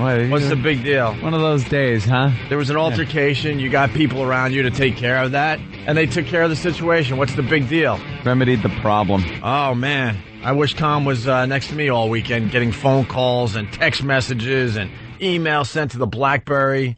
I made the mistake of taking the BlackBerry with me over the weekend. Oh, what a dummy. I got to just leave that home from now on. My weekends are... My weekends. I've been in the radio biz long enough now where I really don't need to take calls on the weekends. Remember when we worked on Saturday? I was thinking about that over the weekend and gave me a little chuckle when we were over at AAF. Yeah, and Bruce doesn't realize. And Brucey Mittman. And Bruce doesn't understand why we're not more appreciative. Yeah, why we're not more working appreciative. 6 days a week for no money, Bruce. Thinking about that, you know, as time goes by, and this happens with everything, you only kind of think of the good parts of things. And I have great memories of back then. Really do. Had a lot of fun, a lot of great things. But then all these little things creep in, and you're like, that son of a bitch made us work on Saturday, which doesn't sound like a big deal to people. Because I worked overtime, when I was in construction work Saturday, and it sucked. But you want your weekends. You work 5 days a week, you want your weekend. And we were the stars of the radio station. Yeah. And the morning guy who's still up there rotting, the hill man. He didn't work weekends. He didn't have to work weekends. He didn't work weekends. We had to work weekends, and we were the stars of the damn radio station. And we went in, and I was trying to figure out what time we had to go in, because I don't think it was our 3 to 7. It was early. It was early. It was like not only did we have to work 2. Not only did we have to work weekends, it screwed up our Friday night. Yeah, it was like 10 to 2, I think. Something like that. 10, something ridiculous. I think it was 10 a.m. to 2 p.m. Where we had to be in by 10, so it screws up your Friday night because now, and believe me, back then, I might have been rolling in at 9 in the morning. Yeah. And there was some times I was up all night, and I'd come staggering in with Jay from Framingham, and just we've been out on a bender all night at the local dives. And then you're off at 2, and you can't really start your Saturday. No. Because, we were away from home. We're from New York originally. We wanted to go home some weekends. Yep. All of a sudden, you're jumping in your car at 3 in the afternoon on a Saturday. It's like, wow, thanks for the weekend. Yeah, you're getting a home, then you got to be back. It was just ridiculous, that Brucey Mittman with the Saturday thing. And then we finally were able to negotiate every other Saturday off during the books that weren't important. That and a $2,000 raise for each of us. Thanks, Bruce. You guys were doing Saturday like 10 to 2? Middays, Saturday, 6 playing days a week. music, just like, 6 days a week. Could we do that? We were working. Just sitting there yeah, rotting. Can we do that, please? Sitting there rotting. Rotting away in Worcester. Yuck. Anyway, so our weekends are our weekends. There are weekends. I don't like I say we bill XM for all the time we had to spend this weekend dealing with the situation. The situation. The scary situation. Elo likes to take the bulls by the Bulls unit a lot of times. He likes doing that. You know, he's a take charge kind of guy. But I'll tell you, first of all, I have to hear through my agent that Elo's a little upset that I don't return his phone calls or emails. I barely get his emails. I don't know where he's sending them to. He told me he was going to send me an email this week. He goes, I'm going to send that right off to you during a phone call. I checked my email. I never got it. I think he's sending it to my XM email, which I never, ever, ever have answered ever, ever, ever. You know why? Because I don't want to have to sift through 18,000 emails from people going, cookies on the second floor. Well, that would be great if we worked in Washington with you dopes. You idiots down in Washington. You know, we should talk about this. Oh, my God. I was talking about this with someone that works in a big company, so a lot of people can relate to this. I will never use corporate email ever. You get a corporate email account, and you think it would be great to keep tabs on everybody and your workplace. But, yeah, half the time it's stupid emails from stupid people that are lucky to even have a job in your organization. Lost my keys in the lot today. Right. It's to my gray Nissan. Right. I believe I dropped them between 2:45 and 3 o'clock. If anyone sees them, could you return them to the secure? And because when I first started I had the BlackBerry. I had the email account set up for me at XM, and I'm scrolling going, why am I getting these? And how am I supposed to find the important ones through Mary? Going out tonight? I'll join you after work, Fridays, as usual. Why am I reading this crap? How about this one? If anyone has found a hoop earring, I might have left it in production room B12. Yeah. Bob, you left your headlights on. Oh, did Bob? Who cares? You want to send one out? Lost computer files that I swapped with Gary Glitter. Please send immediately. God, we should start doing that. Anyone I've had sex with over the past 6 months, test came back, yes, AIDS. E-Rock just sent this one. This was actually sent just a corporate email that just says, it's a boy. Oh, who cares? Who gives a crap? Who cares? Who Logan got caught sleeping with. So your wife spit one out. Who cares? You think you're the only one that's spitting out a child? No one cares except you and your family. It's got a fat tongue and a mo haircut. Congrats. It's an embarrassment. Of course, it'll be a medal winner. They all win medals. It's a yuck. It's a yuck. If anyone has found my hoop earring, who cares? You broads are lucky to be in radio. Stop messing up our corporate email, because the broads are the worst. The broads are the worst. Chatty Cathys. You know, they're chatty Cathys to begin with, and then you give them a BlackBerry where they have access to the entire company's email. Now they can meet you in the cafeteria. What's for lunch today? I don't know. I'm on the low carb diet. Who cares, fatty? Who cares? They try to be funny. Oh, little jokes. I'm being handed actual emails. Oh, yeah, he's going through them right now. That goes to the entire company. Anyone have Little Mermaid on DVD? I need it for production. Fired! Right there. If Elo, instead of calling me at 9:30 on a Saturday night when I'm trying to watch the Da Vinci Code, okay, I don't know how it got to my house, but it got there. Instead of that, go through your email. You better not admit that, by the way. The lawyers will have to discuss that for hours with situation. You. Please. Anytime you see an email that says anything like that, what was that one? That last one? The mermaid? Looking for the Little Mermaid? Looking for the Little Mermaid. If you see that, Elo, fire that person. Can't you decide who you want your emails from? Like, can't you say, I will only accept emails from this, so you'll only get corporate emails that involve you? I have no idea. Why should you have to? Why should I have to figure out buttons like that? Is this a real corporate. Massages on Thursday? Who the hell is giving massages on Thursday? Asian, Eric Logan. They have massage therapists. Full release. But it's only in D.C. They have a massage therapist that comes into the compound down there every Thursday? Dude, they got a gym down there, remember? Yeah. Wow, that's cool. So you don't check your XM email because of this. So and I don't blame you. I never check it, but everybody else knows. I've given every important person my personal email that I use that everybody uses for me, and that's what I use. What is it? Oh, shut up. It is fun though when you get the email. Blah blah is no longer with the company. We wish him well, but if you see him in the building, call security. Call security immediately. Bob Bradley is no longer with XM. And it's always he's moving on to bigger opportunities or whatever. Due to a mutual, it's always this mutual thing. He's decided to go in another direction. If you see Bob in the building, please phone security at 3:05. Right. It's like he's a great guy. We love him. He left on his own accord, but he will be maced and his hair will be tousled, and he'll have bruises on his forehead like a dopey mayor. Why don't they just send out an honest one? The cancer that was Bob Schwartz has been cut free from the XM lung. You can't do that in this stupid corporate world. All albatross is gone. I'm never honest.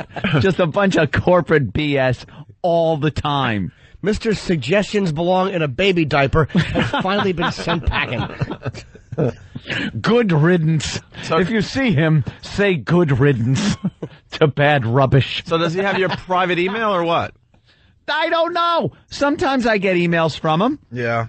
But then I think after maybe a couple of shots, he forgets my email and sends it to the corporate one. So I never got his email about what he was calling about, which was, the situation. The situation. Now, I'm watching the Da Vinci Code, and it's one of those movies you kind of gotta really keep up on. It's not, Speed 2, where perhaps if I miss a few minutes, it's okay. As long as the boat rams the town at the end, I'm in, I won. It's a movie you gotta kind of pay attention to. So when the phone rings, I get annoyed. I don't care who it is.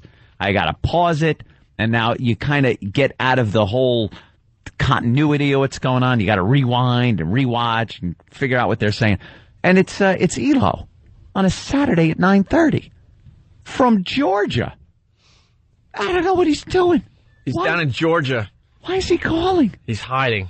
He's a secret agent on the weekends. I think perhaps he was having a couple of hot toddies. Really? Or maybe one of those mint juleps. He was at a party with Clay Shaw. With silver paint on him or something. He was a drinker. He was and David Ferry dancing around in stupid wigs with silver paint. And silver paint on him. He was a drink away from being tased somewhere. Elo, are you done? Okay, I guess he's done.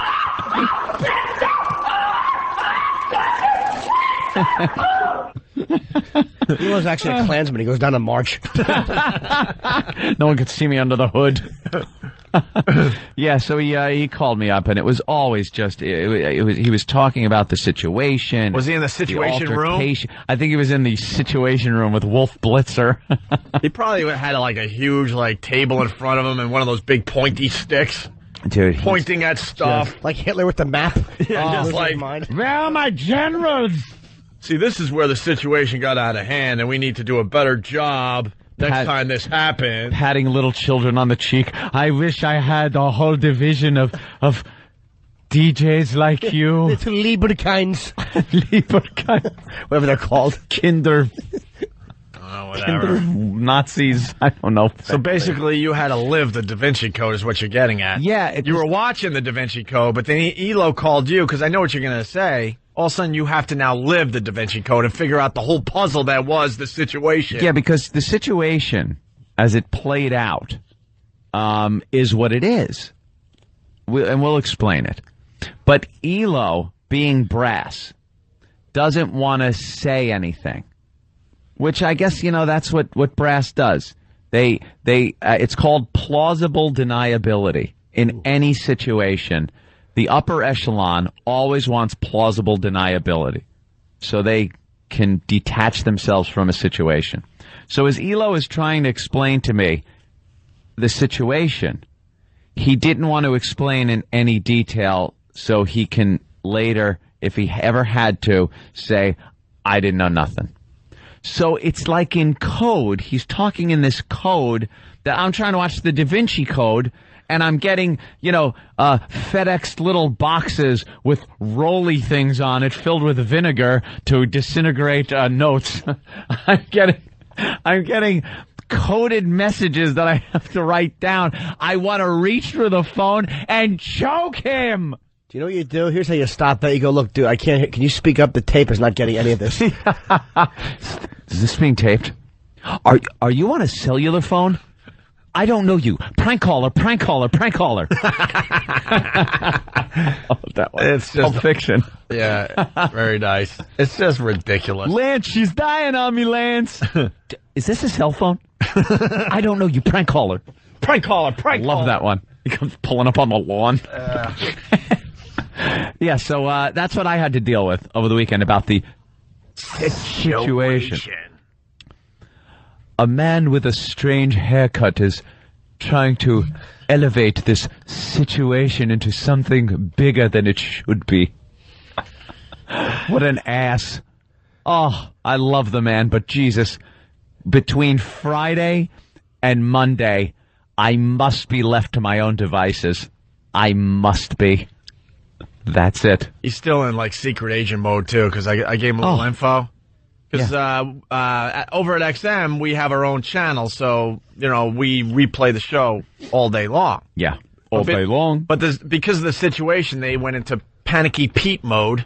Total. And just completely wiped it from the replay. Yeah, they're like Stalin over there. Which didn't make Never existed, never happened. Which didn't make us happy at all. Purge. But then all of a sudden there was a glitch in the computer, and I guess the show reran overnight. Oops. So I told Elo about it. He's like, I'm on it. He writes me back. I'm here at XM. I'm on it. I'm on it. Elo loves this because, let me tell you why. I'm on it. Because XM is like Geek Central. Just always has been. And there's really not much excitement going on behind the scenes there. What's happening, the shows that are being added, things like that. That's the excitement part, but they don't really get to relish in that. The on-air staff does. They get, hey, did you hear about the new transistor we put in this unit? Jeep, jeep, jeep, jeep, jeep. That's a trip to Washington. Jeep, jeep, jeep, in meetings. And that's what they live. So something like this, Elo actually put on a trench coat and a Mike Drudge hat, and he's walking around in a film noir. He just thinks he's a secret agent. He's manipulating two little silver balls in his hands. I knew there was a way that replay shouldn't have happened. They told me. The replay shouldn't have played. Who had two portions? Who played two portions of the replay? Hey, you had one. Each one of these cans of sand represent a replay. I got the email. It said Old Yellowstone in the subject heading. Called me Old Mongoloid Head. I heard him. So, Aaron Hughes on the instant feedback from Philly, getting messages from Elo in parabolas. Parabolas, right? P-A-R-A-B-L-E-S. Parables? Parables, sorry. Getting messages from Elo and parables, sorry. And Lemon Water notes that you have to put up to the light and burn to read. Elo's got his little spy kit he bought at Toys R Us with a decoder ring. Right, I'm down here at XM. I'm on it. I'm on it. Guys, I'm just going to refer to it as the situation, but you know what I'm talking about. Hold on. I think I've been tailed. All right, it's cool. No, it was just some...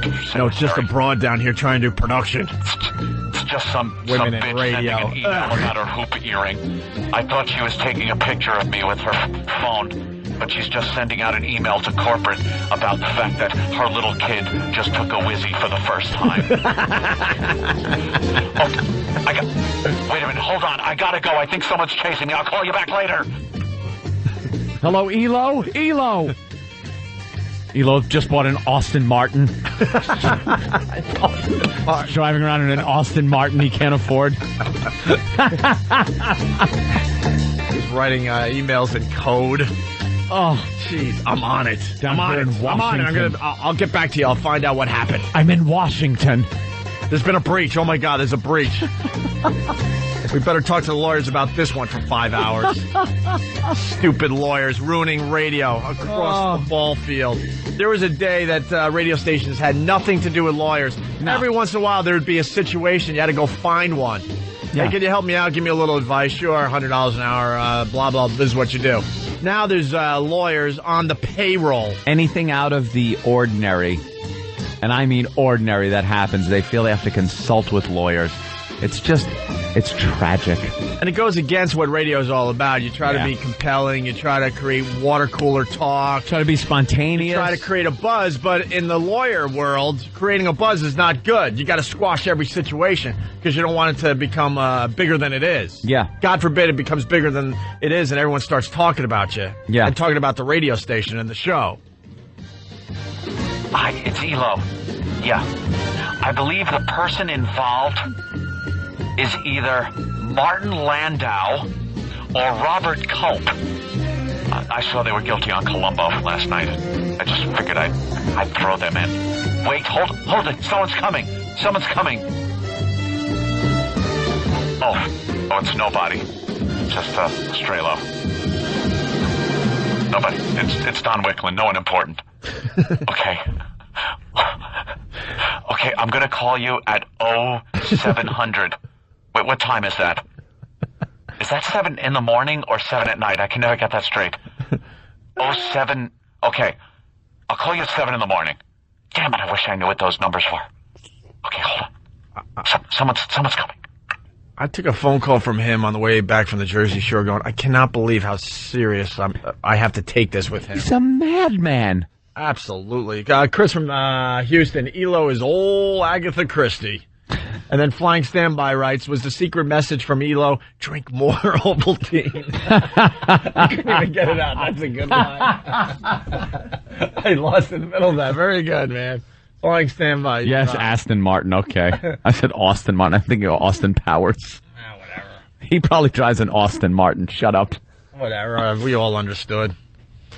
All right. Can you screw up one word? My God. I let it go. Especially Aston. Did you know it was Aston? Yes. No, you didn't. I did.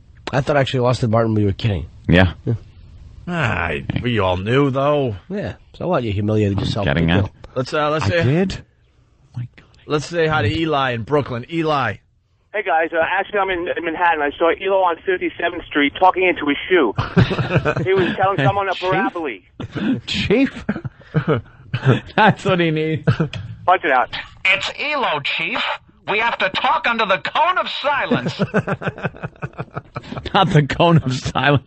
He turns into Get Smart. Oh, radio just stinks.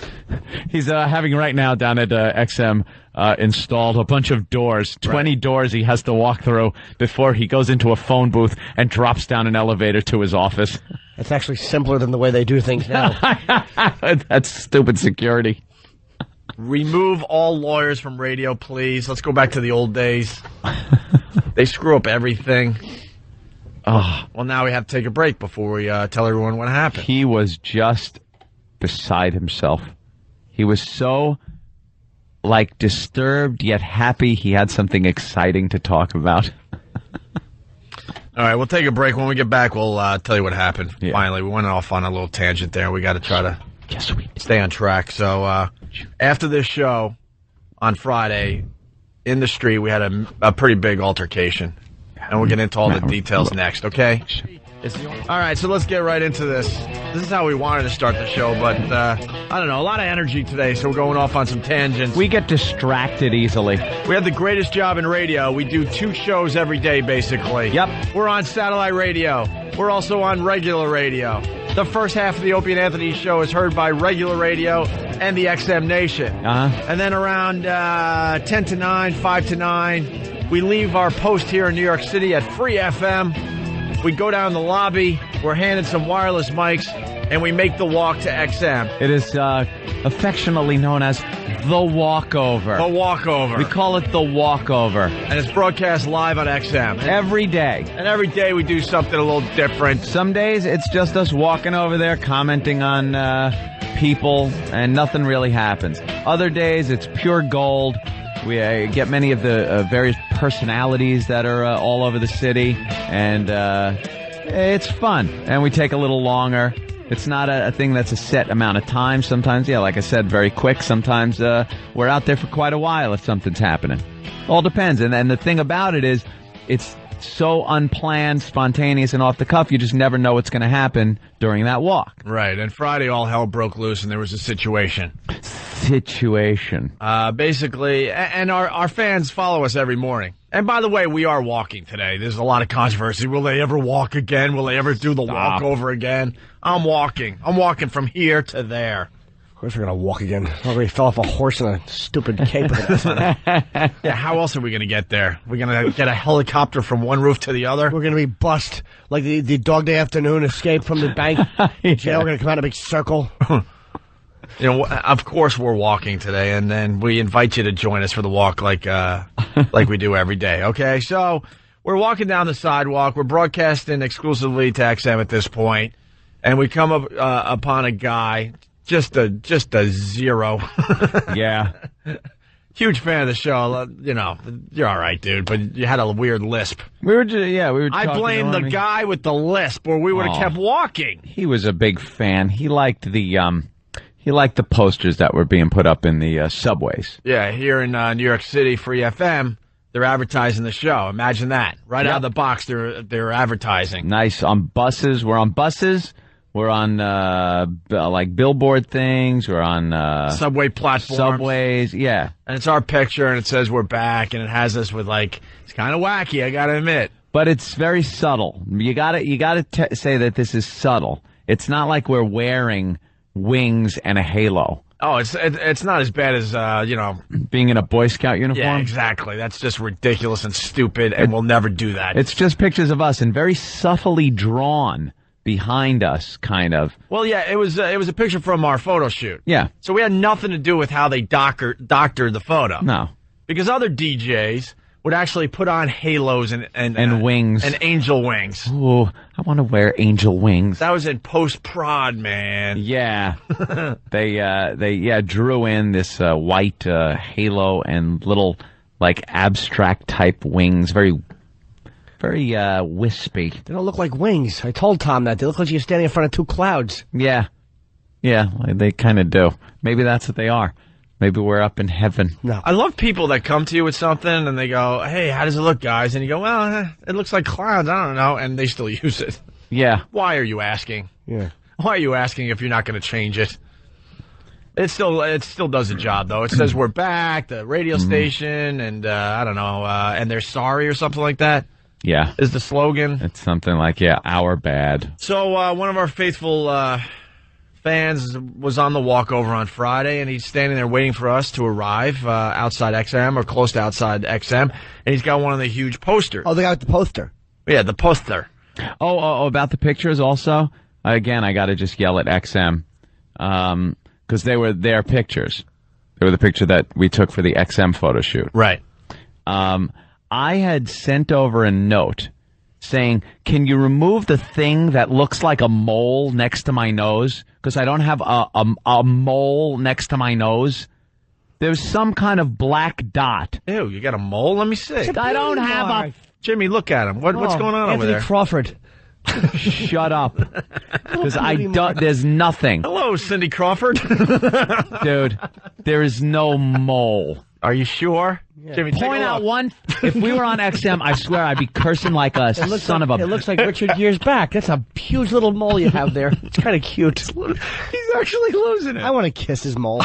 Because... old Aaron Neville. Aaron Neville next to my... it's the Opie and Moley show. So is there hair growing out of this mole you have on your face? If you find it, more power to you.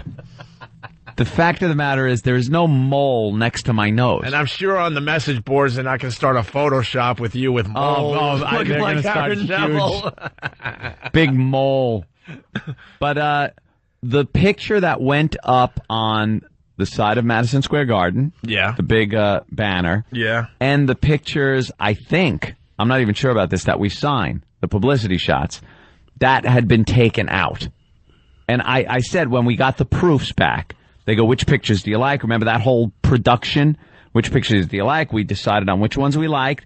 And then I sent an email with the picture and said, and I circled it on my own computer. I circled it and said, what the hell is this? Oh, I remember that now. Yeah, because it was something on the film. It wasn't even on me because I don't have a mole. And it wasn't a zit or anything. It was something on the film. I circled it and said, what the hell is this? Can you please have this removed from the photo? And with my own photoshopping skills, I showed how easy it is to just take off with the clone tool. Clones. And you just like kind of, dip, dip, dip, dip, dip, click, click, it's gone. And then I sent that off and they said, okay. And for that one instance, that mole thing that doesn't exist was gone. So you would think when CBS asked for photos of us to use on this giant campaign that some effing idiot that is in charge over there at XM would know. Use the picture, the final version of it. But no, they gave him the one with the stupid mole that doesn't exist on the side of my face. And that now is on the back of every bus, the side of the buses, the billboards, the subways. Not that something, and it's not even like... Our publicity shots with XM have been just a complete disaster. The most horrendous, worst pictures ever. There's a guy I refuse to talk to, and I want to, in the words of Jimmy, I want to bite him so bad every time I see him to this day. There was a shot they took when we signed with XM, right? Yeah. And they liked Anthony because he was given like an eyebrow salute, one eyebrow salute. Kind of the Spock eyebrow, where the one eyebrow goes up, very inquisitive. Yeah, I've got a crazy inquisitively look. Like, hey, I'm thinking. And it came out, his portion of the shot came out very well, but they shot both of us. And in that particular shot, I looked absolutely awful. My eyes were half closed, and I wasn't really smiling. Yeah. The guy goes, oh, don't worry about it. I'll fix that. I'll Photoshop a smile, and I'll open your eyes up. I'm like, no! And then he goes, look, I'll show you. And he shows me ahead of time. I go, look, I'm telling you right now, that looks so ridiculous and so fake. It's like the Black Hole Sun video. Don't do it. We took 100 shots that day. Just use another one, right? Yeah. And just like we said with Jimmy saying that the wings look like clouds and people ask you for your, what do you think? You tell them what you think and they don't change it anyway. This guy decided, no, he's going to do it anyway because he thinks he's got skills or something. This picture looks so ridiculous. You at home, try to open your eyes as wide as you can and smile at the same time. And look in the mirror. It's almost impossible. Well, this dope down there in Washington did just that. And this was sent out to all the media. And then I guess they took my head from another picture and put it on my body. And they didn't match it up right, so I got giraffe neck. Giraffe neck. I got giraffe neck. My eyes are as wide as possible, and I'm smiling. It looks so ridiculous. And after I said, do not use this picture, not only did they use the picture, when we started up in another city or anywhere else, they still have that old photo, and they're using it like crazy to this day. And don't forget the other one where we had the Ronald Reagan makeup on because we had some hippie chick they hired for the day to put makeup on our face that wanted to bang Robert Plant. That was some of the worst makeup they've ever put on us. It was Ronald Reagan makeup. I had rouge on my cheeks and this foundation and mascara. I don't know what the hell this woman did. And remember, there was no mirror for us to look into. No. She saw us, but it wasn't a makeup room or anything. It was this thrown together thing. So she was able to see us, and she did the makeup, but then we couldn't see it. And when the photos came out, we were like, this can't be used. I look so sickly. Mr. Gorbachev, tear down that wall. She had no clue what she was doing. They hired her for rosy the day. Cheeks. Probably because she was cheap. dog do hairdo. Yeah.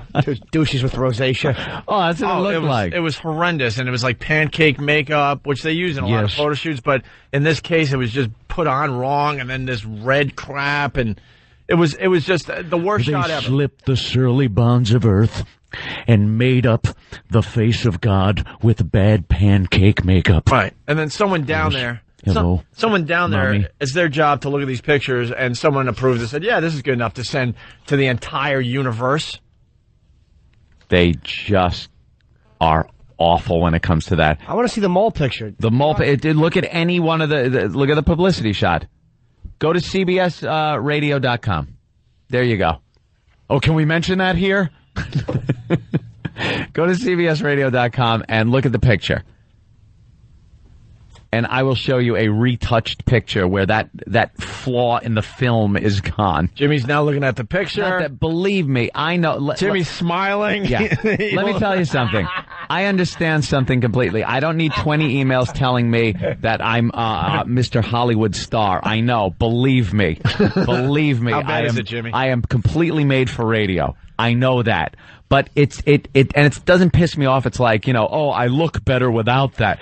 That has nothing to do with it. It's the fact that some incompetent down there that released that picture should have known that there was a version without a piece of something on the film. Looks like one of those little trademark circles you see. Oh, really? Yeah. Yeah. It's pretty bad? Oh, my Dude, God, it's ridiculous. A moly douche. It doesn't belong there. It's not there. I don't have one. I've never had anything on either side here, and it's there. And you think they would learn down there? I learned. After the first photo shoot I asked that them to caused remove a major problem. They removed it the first time. I think it looks it gives you character. Character. I like you. Shut up. I want one. It's like what's the name? Enrique Iglesias. It's horrible.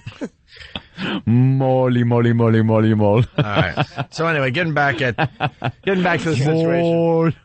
We got to get back to the situation. They're going to kill us. They're like, what's the story, asses? Calling you a teasing idiot. So we walk up the sidewalk, and the guy has one of the big posters from the subway that he paid, what, $10 for from a homeless guy? Oh, he got a homeless guy to grab. The poster was in the subway, and he said the homeless guy just took it up for him. Yes, from the surface. subway. So he's very excited to show us because we haven't seen these posters because they just hit New York City. I've seen a million of them, by the way, since then. They're all over New York, which is very cool. Thanks for the advertising over here. We greatly appreciate it. Yes. So that's the only reason we really stopped to talk to this guy. And then we were going to continue. There was really not much going on in the walk, and we're like, oh, that's pretty cool. And the only reason we stopped and continued was because the guy had a bad lisp. And, of course, we have to make fun of that. We have to. It's our job. Just keep asking him questions like, what is that again? Oh, this poster. We got poster. From the subway. How did they put it up? The back is sticky. Sticky. Baton Rouge, stupid. Baton Rouge. He was lisping idiot. So then out of nowhere, baby talk. It's a wonder you can walk. That was funny in the middle of Anthony goes, Buddy Hinton should beat you up. Oh, yeah. It really made me. That was a very good line. So then out of nowhere, this guy, douche. Yeah. Makes himself known in the crowd. It's like, oh, what do we got here? Oh, O&A's whole audience decided to make it. By the way, at this time, we're not allowed to play the audio. And I know there's a lot of people out there, we'll just play it. We can't. We'll get fired. It's the miracle of the internet. Figure it out. We'll get fired, but the audio is all over the place. Don't worry about it. It's all over the place. It looks like Ant has a raisinette on his face. Thank you, Mike from Long Island. See, that's what I hate. Why? I don't have a raisinette on my face, nor a goober. You're sweet. Tony Bagels, why does Ant know what Enrique Iglesias looks like? It's been on 8,000 TV commercials and shows, and how do you not know what he looks like? Well, we all know what he looks like because he's banging a girl, you idiot. Because I'm gay for him, jackass. Nothing wrong with that. He's a good singer. Anyway, so this guy makes himself known, and I guess he's gonna try to get a situation going. Is he? Have you heard anything? What? He means at the moment. At the moment. Yeah. Oh, okay. What are you talking about? The situation going at the moment when it was happening.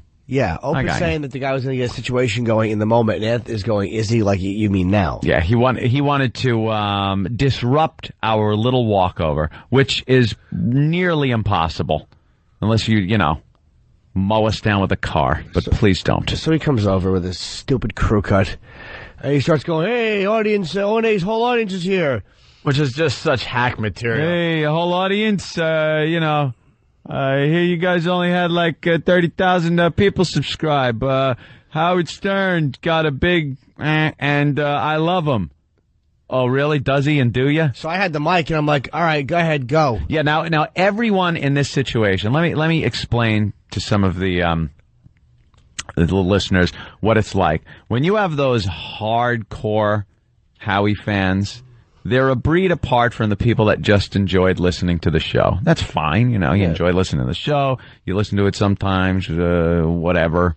You listen to it a lot, whatever. But then there's those people that still think it's like 1991 or something. They're the ones that yell out Baba Booey still. I mean, it was funny. I used to laugh my ass off when I'd be watching CNN, and that would happen. It was spontaneous. It was funny. It was new. But there are some people that just still are latched on to that mindset, and this guy was a prime example of that, and thought if he walked up to us and started disrupting the show that we would get all freaked out and react by either ignoring him or walking away or something. Our reaction to this situation, people, we'll spell it out for you right now, is to give you the microphone and let you go. Go ahead. He wanted mic time on our show to praise Howard and to bash us. Feel free. You will always get your chance to talk. So we gave him the mic.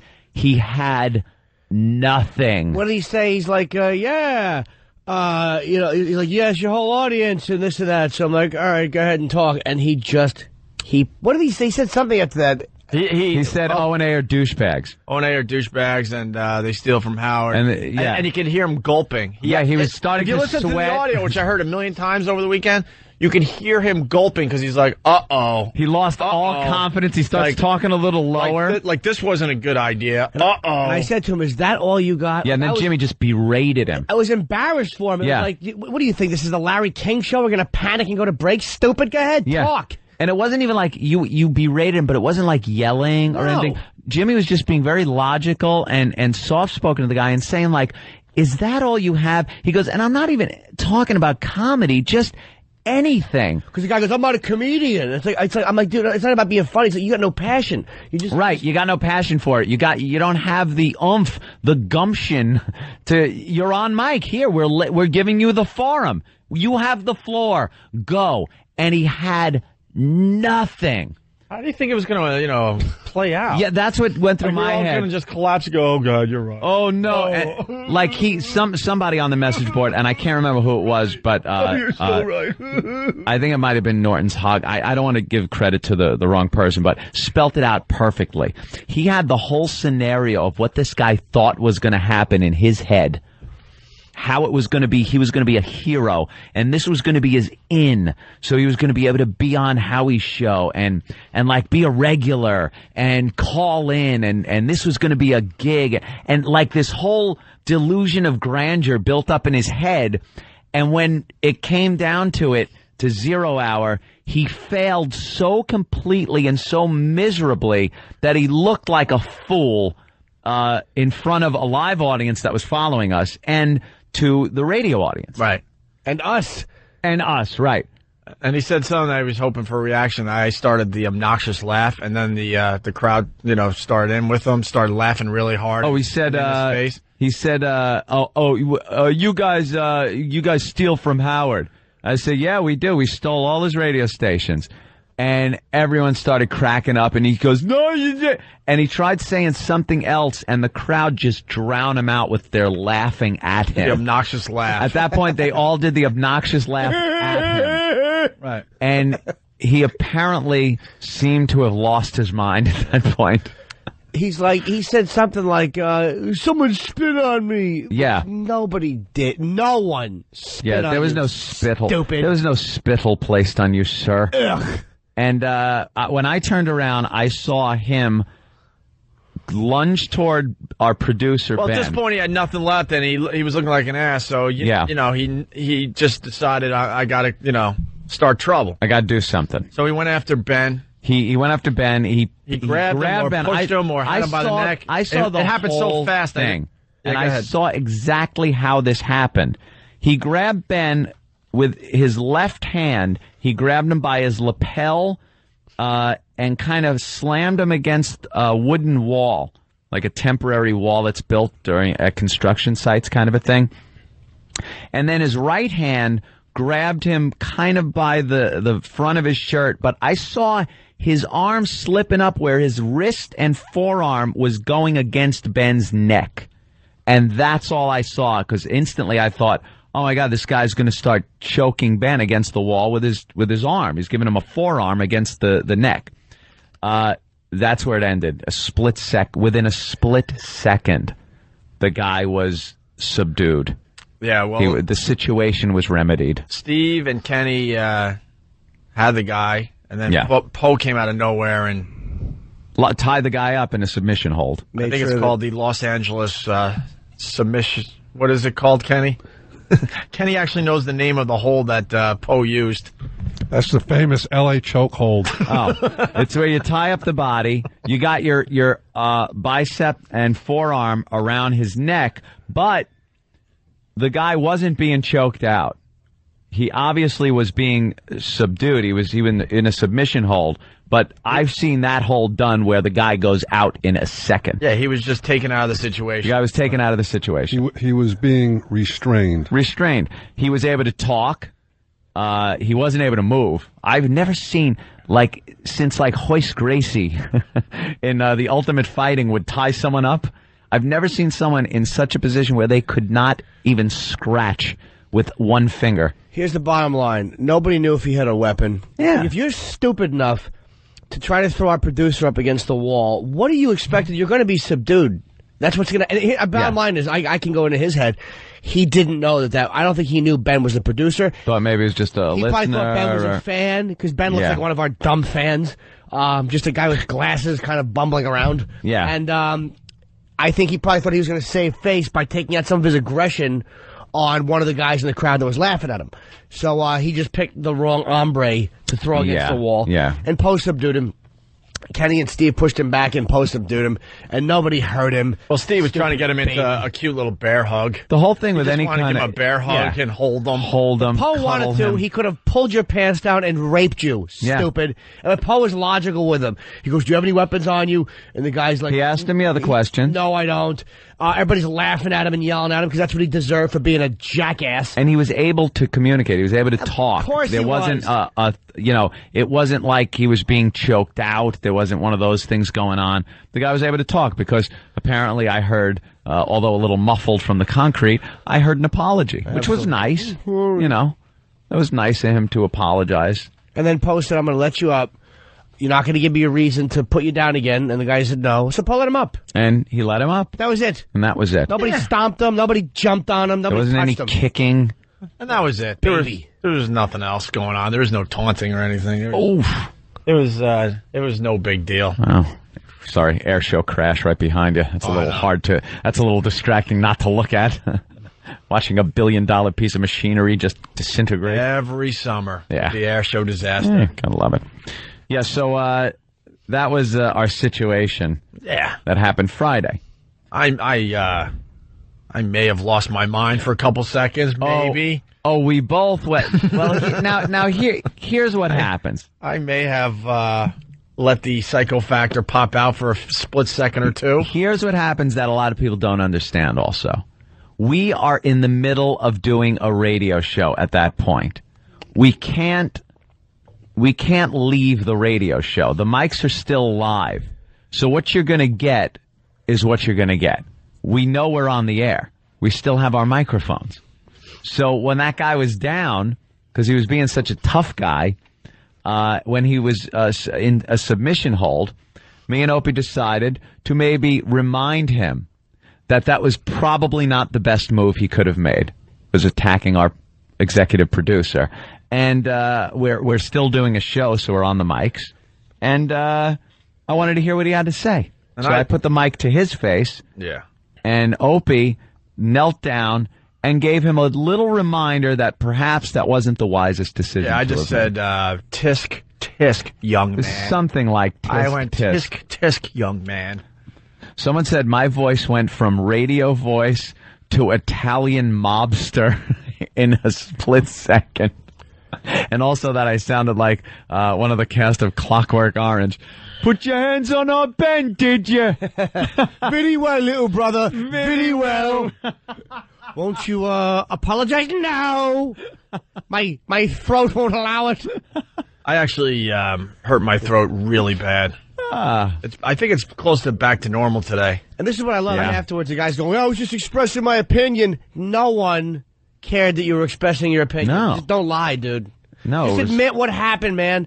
You were like being an ass. You embarrassed yourself horribly. Nobody here was going to stop you. You want to make an ass out of yourself, go ahead. It's when you grab Ben. You grabbed the wrong guy. You got physical. You were restrained. And you were really embarrassed. If you didn't grab... Really embarrassed. If that guy hadn't grabbed Ben, he would have left the situation. We would have continued the walk because it was over. It was boring. The guy was getting, he had nothing. He would have looked like an idiot. We probably would have, nyad him up to the door of XM and walked in, and that would have been it. It wasn't the fact that he was expressing his opinion. We welcome that. We give you a microphone to do that with. We're not going to run away. We're not going to chase you away. That's what other shows do. If that's what you're used to hearing, and from what I've seen and heard, that is what he's used to, because that guy won't give anybody a microphone to express their opinion. Needs complete control at all time. We give you the mic. You don't like us? Let's hear why, and then we'll rip you apart. If you think you could come upon three guys whose living it is to just bash people, and Jimmy Norton, who not only during the day but at night at the comedy clubs is just berated and doing berating to other people. You want to come up and go head to toe with the likes of him? Good luck. You better come a little more prepared with your material, not with your hands. And there was no passion. That was what annoyed me. It wasn't like I've watched the pest assaults in recent times. Oh. They're just miscreant animals. It's brutality without any physical contact. Yeah, without. It's mental and verbal brutality that the pests bring. And a few, not even a few, so far one of Howie's people instantly decide, he's got to bring violence into it. You're just an ass. You're someone who couldn't cut it with your wit and with your voice, so you had to take to using your hands. And look where it got you. Nothing creative. You came Nothing with that creative. cornball 1991 insult, and it's like nobody is going to back off from that. We've Zoo Crew in Philly, you idiot. There's been a big rift and a big battle going on between our audience and his audience. And I'm sorry, I might be biased, but ours is just so much more funny and clever, and they know how to brutalize people within the boundaries of the law, with the signs and the taunting and their appearance. It's just awful. Bam, who's one of the pests, the main pest, is a physical disaster. Oh, and he just has a set on him. He'll walk right up to people and just start mouthing off. He has an awful gut. He looks like he's pregnant, but he wears tight Dockers and a medium button-down shirt, and he shaves once a month. By the way, Guilty Spark from the SFE back. Tisk tisk equals losing your S completely. Yeah. Yeah, I must have listened to the audio of that. I may have 15 times. I may have said mother effer and plenty of times, yeah. And how does that feel, effer? How does that feel, effer? You mother effer. Yeah, it was brutal. You want to be a tough guy. Well, this is being a tough guy. And you were screaming it. But that's, the guy gets. That's what you get. You use your hands when you're just going back and forth on mic or off, just like the pests do, or like any one of them have the opportunity to do. That's fine. Like I said, it's welcome. Bring it on, because it makes for funny radio when you are just verbally shredded. By the way, we're not allowed to play the audio yet. Yeah. yet. The lawyers are deciding. And then the lawyers down there in Washington, they wanted to give us an edited version. I'm like, yeah, no. Go to hell. I'm not playing an edited version. A lawyer-friendly version of a big, huge incident. Yeah, let the lawyer edit that. I'm sure it'll just be fun-filled. Can we put on a little play and maybe have people play our parts and just get the transcript? Yeah, that'd be fun.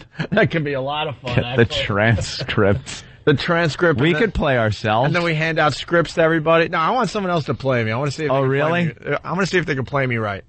Wow. Let's say hi to Paul in Westchester. Paul, what's up? Hey, guys. How you doing this morning? All right, Paul. All right. I just wanted to say, Anthony, you had the best line of every part in there. Ooh. When he had said he spit on me. Now, he couldn't spit on you. He does too much cocaine to work up the saliva. That was the best line of it all. Yeah, you got to keep the humor in it. You're going to make a Ben Cocaine joke in the middle of that whole thing. People are searching out this audio all over the internet. They were listening to it all weekend long, like crazy. But XM decided to remove it from the replay of our show over there. Trying to make believe it never happened, I guess. I mean, it's already out there. Secret Agent Elo. He had the tapes made into microfilm just so he can swallow it. But that's pretty much what happened. It would be much better if we could play the audio to kind of show you exactly what happened. Mm-hmm. We got a record of it. It was taped because, we're doing a radio show. Yeah. And then some idiots from like Stern's camp saying, "Oh, they faked the whole thing." Oh yeah, that it was fake and stuff. Oh, those. I only read what our message board people post, and they're like, "Can you believe this ridiculous idiot had posted this?" And they show a post from a Stern fan, and it's like, you could tell it was fake. That guy was one of their guys, and the desperation over there in that camp is just ridiculous. One guy, one passionless zilch, comes over to try to go toe-to-toe and just gets shredded. And that's when he decides, I got to pin someone against the wall now. Good job. Job well done. That's pretty much it, right? Did we cover it all? Yeah, More or that's about it. We'll see where it goes. It's over, Johnny. Yeah. Why don't we he should just let it go. It's not a big deal. He was a goose. Who, the guy? He behaved like a silly goose. Oh. Yeah, that's stupid. No, part of O&A history. And audio that people are trying to get their hands on. Oh, yeah. They're finding it. It's out there. Just do a little surfing. You'll find it. Well, you want to hear how dumb lawyers are? I just got the word from Ben that we can play part of the audio from the incident, from the situation, Anthony. The situation. The audio's on the internet all over the place. Just freaking do a little surfing and you'll find it. If you're just tuning in, basically, after this show, we do a walkover to XM that is broadcast on XM exclusively. And we got into a situation on Friday with a Stern fan. Mm-hmm. And we took care of the situation big time. Big time, and the audio is unbelievable. It really is. So the stupid lawyers got their hands on the audio to figure out what we could play, and they have decided, because we don't want to explain all over again. After much meeting, they decided we could play the audio up to the part where Anthony says, "Yeah, we're stealing all of Howard's stations," and then there's a big laugh. And that's it. We can't play any more of the audio. Why the hell would we play that? Oh, my God. I had to stop myself there because I wanted to say the F word, by the way. That's why it sounded a little weird. I had to, get a different thing in there. Very hard. Why would they even present that to us? Why would the lawyer say, yeah, you can play it up to there, and then that is it, and that should be good for you guys? Because they're dummies, and none of them are creative, and they do things to justify their own existence under the guise of... And I'll tell you why the lawyers are really stupid. It proves they don't know radio. Why would we accept that deal? Yeah. Why would we ever... Don't even tell us that we could play it up to that. Guys, I want you to play the scene right up until Michael goes into the bathroom. That's it. Because after... Grab the gun from behind the toilet. That's all. Yes. Right. Nothing more. Right. That's exactly how it would What? be. Because all hell breaks loose after Anthony's really funny line. That sets up the whole thing because the guy obviously had nothing else and felt like he had to do something. How's the Italian food here? Cut. Just keep the lawyers away from us. I don't even want to deal with them. Play it right up to Lou's U-turn. Yeah, exactly. Going to Jersey? Cut. Cut. Cut. How stupid are you? God, can we name? Can we say their stupid names just to show you that we have these dumb lawyers? I want to see Don Corleone pick out an apple and then cut. Two guys are walking towards. Stop it there. Perfect. Stop. Enough. But what happened? Nah, they won't care what happened. Don't show the rest. They actually said that, though. We could play the audio right up to the point where Anthony. As far as you know, Carlo is in Vegas. They sent him out to the car with the tickets. He went to Vegas. Never see him again, but... I want LAIDs. That's lawyer aids. Every time you open a briefcase, you rapidly lose weight. You crushing bores. And then I have to see these lawyers face to face. I'm like, yeah, we're big fans. We listen every day. Yeah, stop listening. Yeah. And quit the radio business. You don't know what the hell's going on. Heck. Go use your lawyer crap somewhere else. Heck. God, we work with people that don't know radio. Why would you present that to us? Why would you say, yeah, here, guys, good news, you can play the audio right up to the point where Anthony says we're taking all of Howard stations, big laugh, cut. Why would we do that? It's kind of... It's not an incident or a situation to that point, really. No. Just a little fun and good-natured ribbing. Can't we play the situation after that without playing before that? What about that?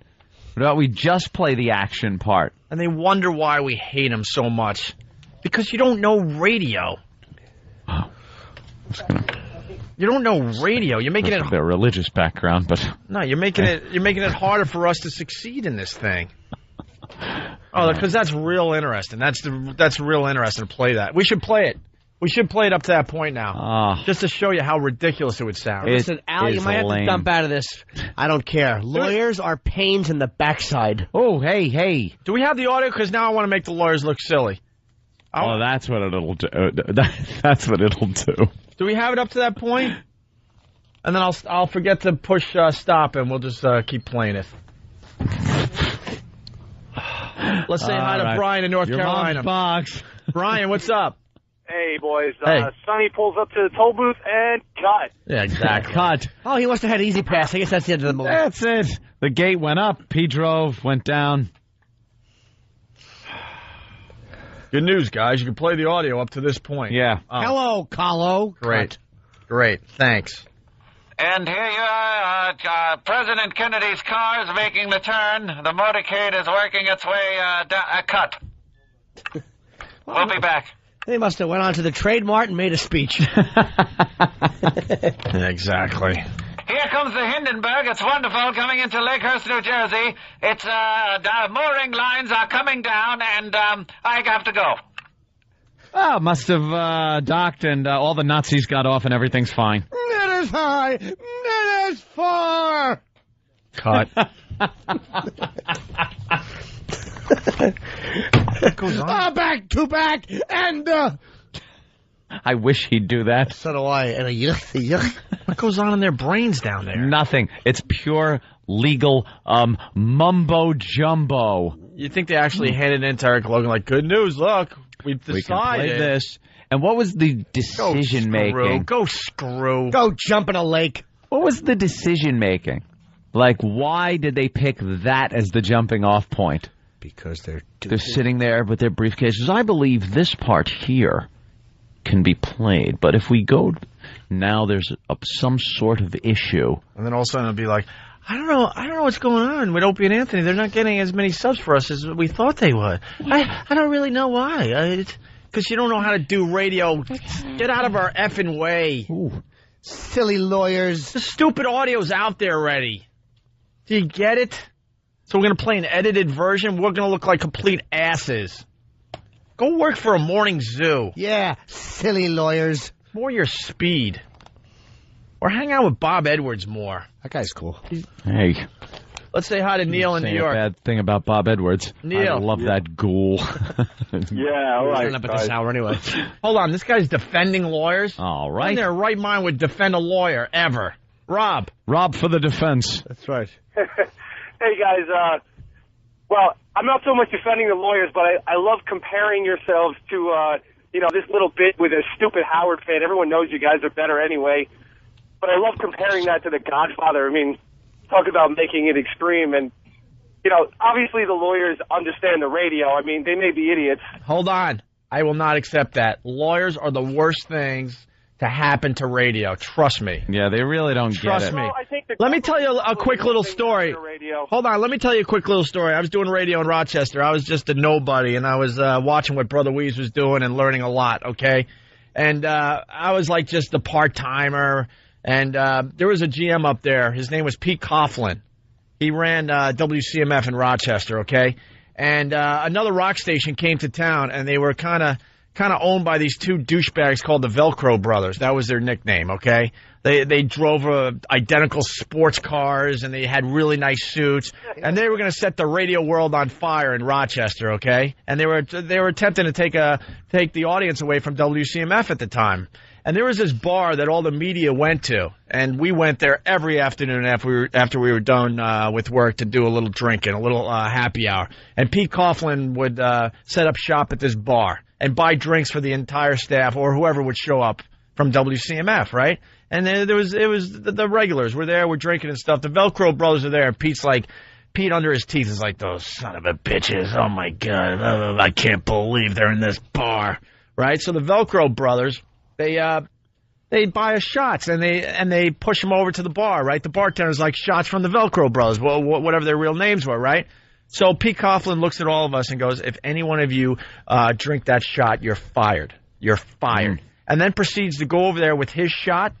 And the guys are like all smiling like, oh, look, we're going to do a little clink and a little friendly shot together because we're competing in radio. Yeah. Pete threw it in his face and a brawl basically, breaks out. Well, those Velcro Brothers are inseparable, so of course they're going to stick up for each other. Hey, they're fuzz. This was inseparable. This was the guy that was running the radio station. He was the one starting the S. He was the one starting. And now, fast forward a mere 15 or some odd years later, and you got lawyers making sure nothing gets out of hand. Yeah, I understand. Well, you knew the Velcro Brothers were about to fight when they would go. The 1-1 to Mookie Wilson. It's a ground ball up the first base line. Listen, I know you haven't. Wonder what happened. I guess Billy caught it, threw it. Yep. That's it. Yeah. You guys got Game over. But how are you defending lawyers, Rob? Go ahead. Go. Thanks, Paul. Well, I was just defending him in the line. sense that you know how bad it is with the FCC. These guys are trying to keep you on the radio, as you know. I don't need to tell you that. And all I'm saying is, as a fan, Jimmy Norton is one of the absolute best comedians out there, as dirty and scary as he can be. And you You're guys missing. have a great format. You don't condescend to the listeners. When Rob, you're missing the point, though. We don't play it then. It shouldn't have been an option where they even go, well, you could play it up to this point. The lawyers are trying to keep. I understand that, but I don't think that they think that makes good radio. The lawyers are trying to do what? Keep us on the radio? Nothing's going to happen. The audio's already out there. Whatever's going to happen is going to happen. People are finding the audio as we do this show, by the way. I believe that nothing will happen. You guys, if it is really risky, you should take the risk. They're overreacting. So just play it. They're overreacting because they'll fire us. That's the problem. How could they fire I would love to say that we're tough guys, but the fact is, if we play the audio, I guarantee we'll get fired, okay? Yeah, well, that's silly, but I understand. Tranquility Base, the Eagle. Let's go to John. One small step for man. It's all we can play. It's all we can play. Yeah, they didn't say humankind. That's not right. all-inclusive. That's all you can play on satellite radio where everything's supposed to be uncensored. Yeah, brilliant. That's brilliant, lawyers. I hate them. Don't even come up to New York anymore. Ooh. John in Jersey, what's up? Luke, I am your cut.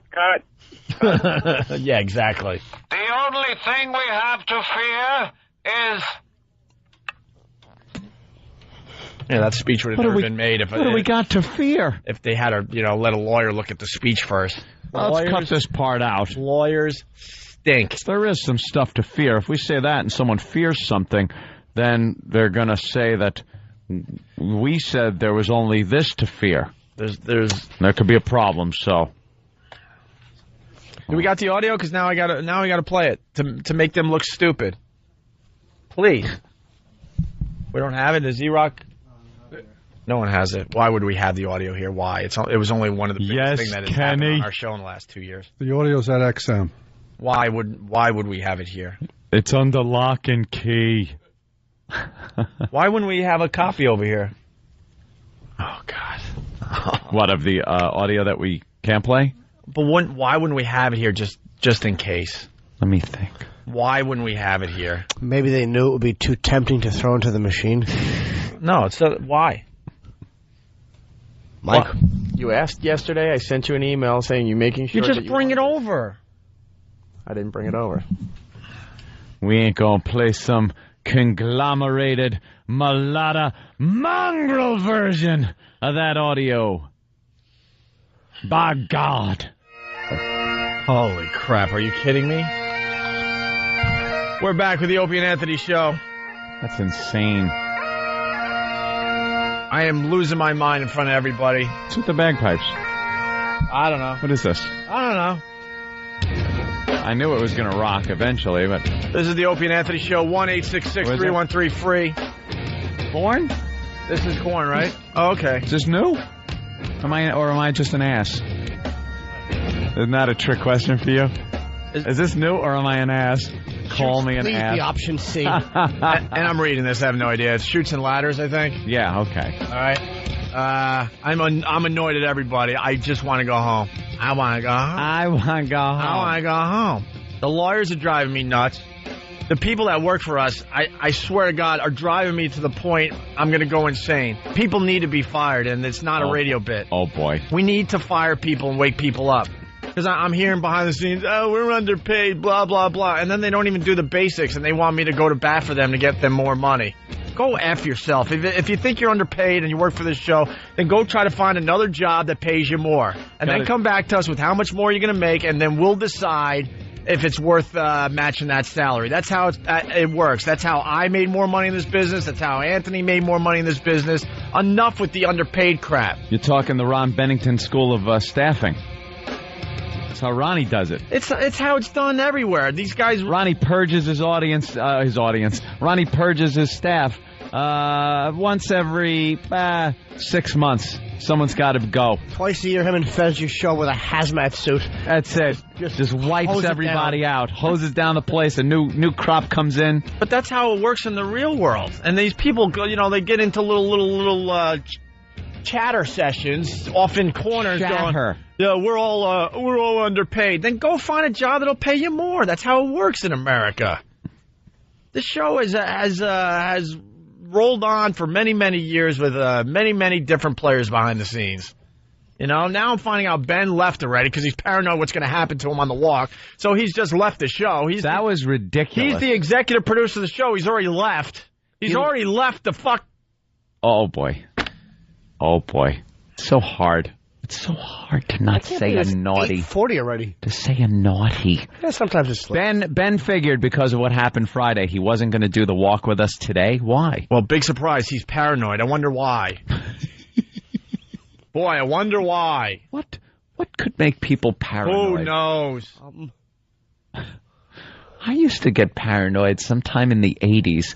It's like the mid-80s. It was always after something. Can't quite remember what it was, though. Paranoid January 31st of 87. I haven't been paranoid since. Exactly. It used to cost me money to get paranoid. Exactly. I used to do something and get paranoid. Wait. And then want to buy more. Then chew my mouth and play chess and eat Entenmann cookies and drink gin and throw up. Look out the window for police. So this was a rumor, but now we got Club Soda Kenny. What's the deal with Ben? Really? He's an idiot. Really? What's the deal with Ben? Ben went back to the XM office just to keep it on the down low for the walk. But when did he leave? Just a few minutes ago. Did he send a decoy Ben out first and then go down different streets? A decoy Ben. Someone with cerebral palsy and a bad wig. A herky-jerky balloon. Tell Ben Parkinson's and a chicken on his head. Tell Ben just stay out of my way. I don't even want to see him over there. I'm not even kidding. Call ahead. I'm sure he heard it. Call ahead because it's ridiculous that he's worried about what's going to happen. Call ahead, a big fat head. He's worried about what's going to happen on the walkover. What about the rest of us? Well, we're all a little wondering what's going to happen on the walkover today, but we're not running away. I don't know. He didn't want the scrutiny from the fans. I don't know what scrutiny. Sometimes we go down there's a nice crowd. Sometimes there are 3 people. Exactly. Let's be honest here. Hello? What scrutiny from the crowd has been? What?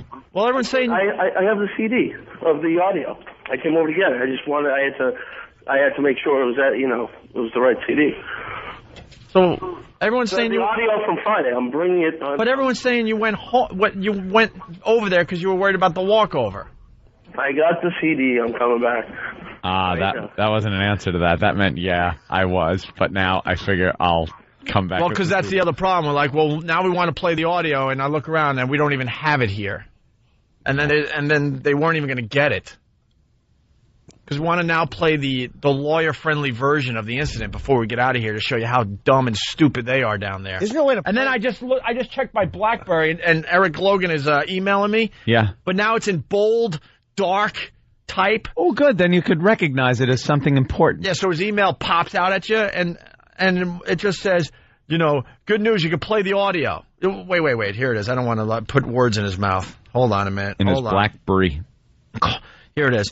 Call me. You can play up to a point. You can play up to a point. Up to a point. You can play the audio up to a point. Like that's exciting news. Yeah, that's the point is the end. We get to play up to the point, right up to the point where it gets interesting, and then cut. And that's good news for who? For who? For nobody. For who? I just want to go home. I want to go home today. I just want to go home. You can't go home. I understand. But there's no going home anymore. We did that when we were immature radio broadcasters. We are professionals now. There's no going home. Is this the edited version? This is what we can play officially from the lawyers. That's it. That's what you can play. All right. Those darn lawyers.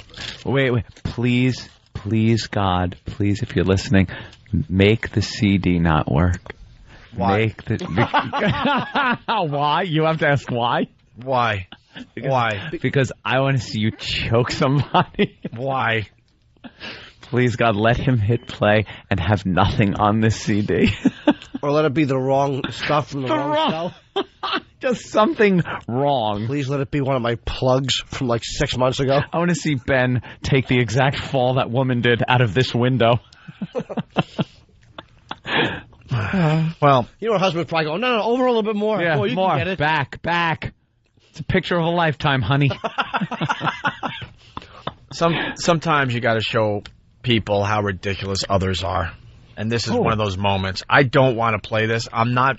The only reason we're playing this today is to show you how ridiculous the lawyers are behind the scenes and other people that are involved in this situation that happened on Friday. How about let's frustrate our audience as much as we are frustrated by not being able to play it. They can hear it up till the point, and then how frustrating it is to not hear the rest of it. See, they're running around Washington like, good news, we can play. Some of the audio has been cleared to play.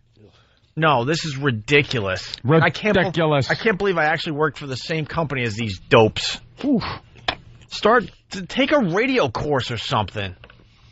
And a man in my position can't afford to be made to look ridiculous. If the board of directors are listening at XM, get the lawyers enrolled in the Connecticut School of Broadcasting so they know the basics of radio before they start influencing our radio show. Well, let me tell you something, my Kraut Mick friend.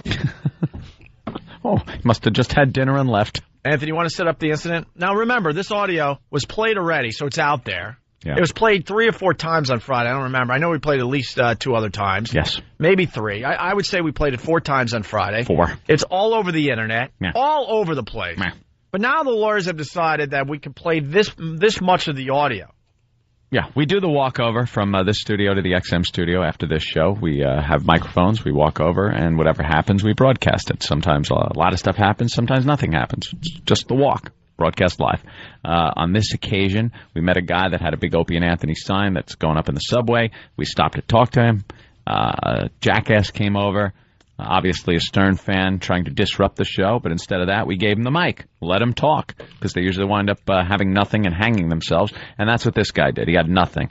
He was then berated, got a little angry, put his hands on executive producer Ben Sparks, was immediately taken down by Master Poe, put in a submission hold on the sidewalk. Screaming and yelling. Anthony and I getting in the guy's face. Right in his face. Made him apologize. Showing the ugliness that is me. Yeah. Yelling, cursing. And I have no problem. That's the type of radio show we do. I look like a complete and utter lunatic. It was wonderful.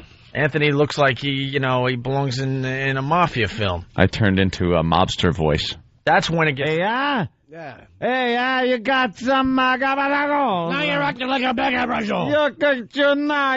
You're laying on the ground like some kind of a...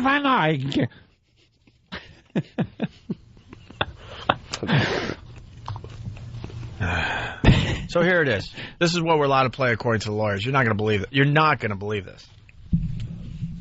Okay. What? Play it. Oh. Okay, here it is. What is this? There you go. That's it. There you go. That's what we're allowed to play. Right, there goes our job. That's what we're allowed to play right there. That's it. Would have worked better if I could read freaking sign language. I think you did fine.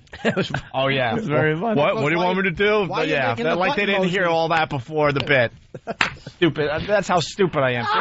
You don't have to call me stupid or write emails saying how stupid I am. I tell you I'm stupid. That's right. I tell you I can't speak at times. I tell you I'm a lunatic. I tell you I got a psycho factor in my head that might land me in jail someday. Yeah. But when it comes to sign language, I'm a dope at that too. I'm signing. What an idiot I am. I don't even know why I'm here. All right, there. I don't even know my role in the show. There. What do I do? Asses. What is this? Where'd you get this?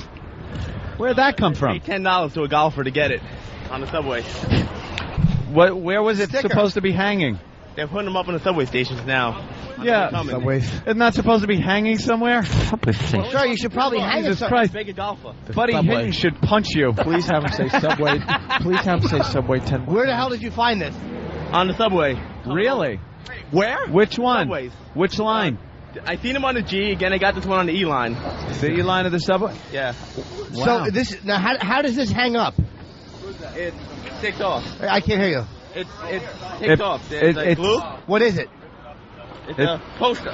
It's a big sticker. It's a bill with... In the subway. Where? This is all their audience. In the subway. They hang up on the subway. Obviously, well, that's the guy coming into this. Yeah, here he comes now, Mr. Witt. Here comes the guy that we had the problem with. It's a poster. Listen it's a big it's a big sticker. It's a bill with... In the subway. Where? This is all their audience. In the subway. They hang up on the subway. Oh. Did it. XM. Subway. 30,000. Your whole audience. This is Opie and Anthony's whole audience here. I just want to say, Howard Stern has a huge cock, and I love him. Oh my God. Oh my God. Oh Jesus. Oh my God. Opie's gonna lose his mind. Opie's gonna lose his mind. Why was that not bleeped so he can play this without it getting dumped out of? You knew it was the walkover. You know it's only on XM, so there's curses and plenty of them during that walk. That guy just said the C word. Howard has a big C. And my fault. Great. My fault. Is any of this edited, by the way? My fault. No. My fault. None of that's edited. My fault. Of course. Oh, jeez. Don't hit that. Nothing is edited, by the way. Why would it be clean for this side of the show? I wouldn't have had it to you. Oh, boy. Oh, boy. We're running out of show. We want to at least get this audio on. Right. Good job. Keep talking. Opie and Anthony are douchebags. All right. Yeah, beat me up. Let's go. No, let him go. Let him go. What else? All right, guys. What else? What do we got here? Well, look at it, stupid. You see what we got here? It's called advertising for a radio show, sir. What? It's called Avicii 92.3. You look like a dope. Remember where Howard used to be? And now there's about 100,000 people. About 100,000 people listening to him. Is this the best you got? Come on, man. I'm not a stand-up. Dude, no, I don't mean comedy, but where's Just the like passion? an insult. You're going through the motions. You're going through the motions. Why aren't? I know. And I don't really like these guys. They just steal a lot of shit from Howard. I don't really like. Of course we do. Steal a lot of shit, like his radio stations. His radio station. Now he sits there. And that would be the point where, the excitement happened. There were 2 S-bombs dropped during that, so if you were listening and heard the dumps, or didn't hear the dumps, heard big gaps in the broadcast there, that's because the S-bombs were not bleeped out. Oh, my God. I can't even look. Jimmy, I can't even look to my left. The anger. There is pure anger pouring off of Opie. And they want raises. And you guys need more money. You need more money so you can keep screwing up the show, right? It is we can't almost do the basics. It is almost turning into something visible, the anger. It's like liquefying or solidifying. If you need more money, go find another job. Trust me, I don't give a crap. I'm just having. This show will continue with or without the people behind the scenes. I don't give a crap. No one's getting more money anytime soon if I have anything to say about it. I'd rather find other people, give them more money, and give them a shot at it. Oh, boy. And we want to talk about how ridiculous that is with the lawyer thing, but it becomes something else. They've cut out. Are we still on XM? Now I can't even explain how ridiculous that is because all hell breaks loose after the clip ends. But I don't even know what they heard because we had to dump out of the C word, the S word twice.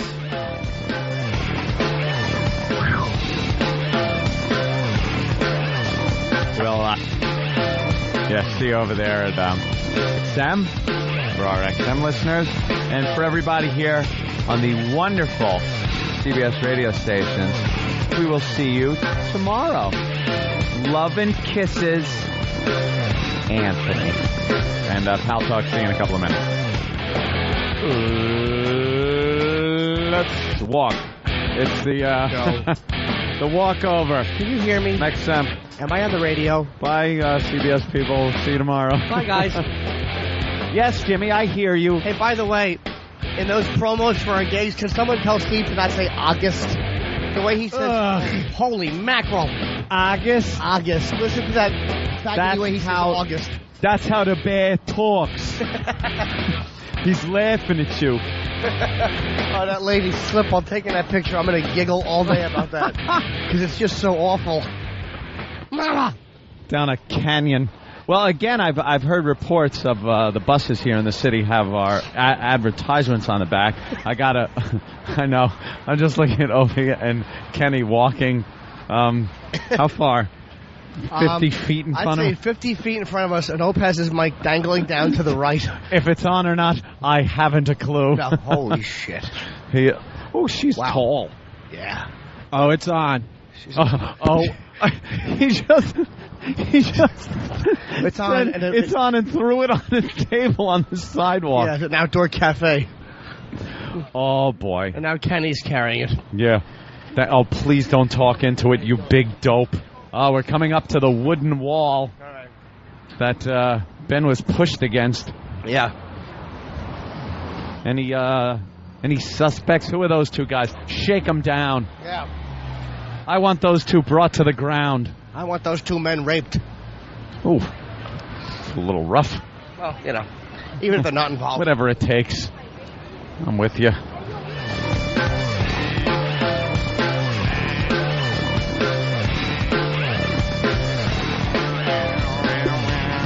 My God, that's loud. Hi. That didn't take long. A little embarrassment in the elevator, and we're here. The Opie and Anthony Show Mark II. Yes, Kenny, could I please have a smoothie? Extra smooth, please. Welcome. A grunt I would take as a yes, Kenny. Oh, Why would you bring in a big round cardboard tube? It will end up in someone's ass. That will end up somebody's ass.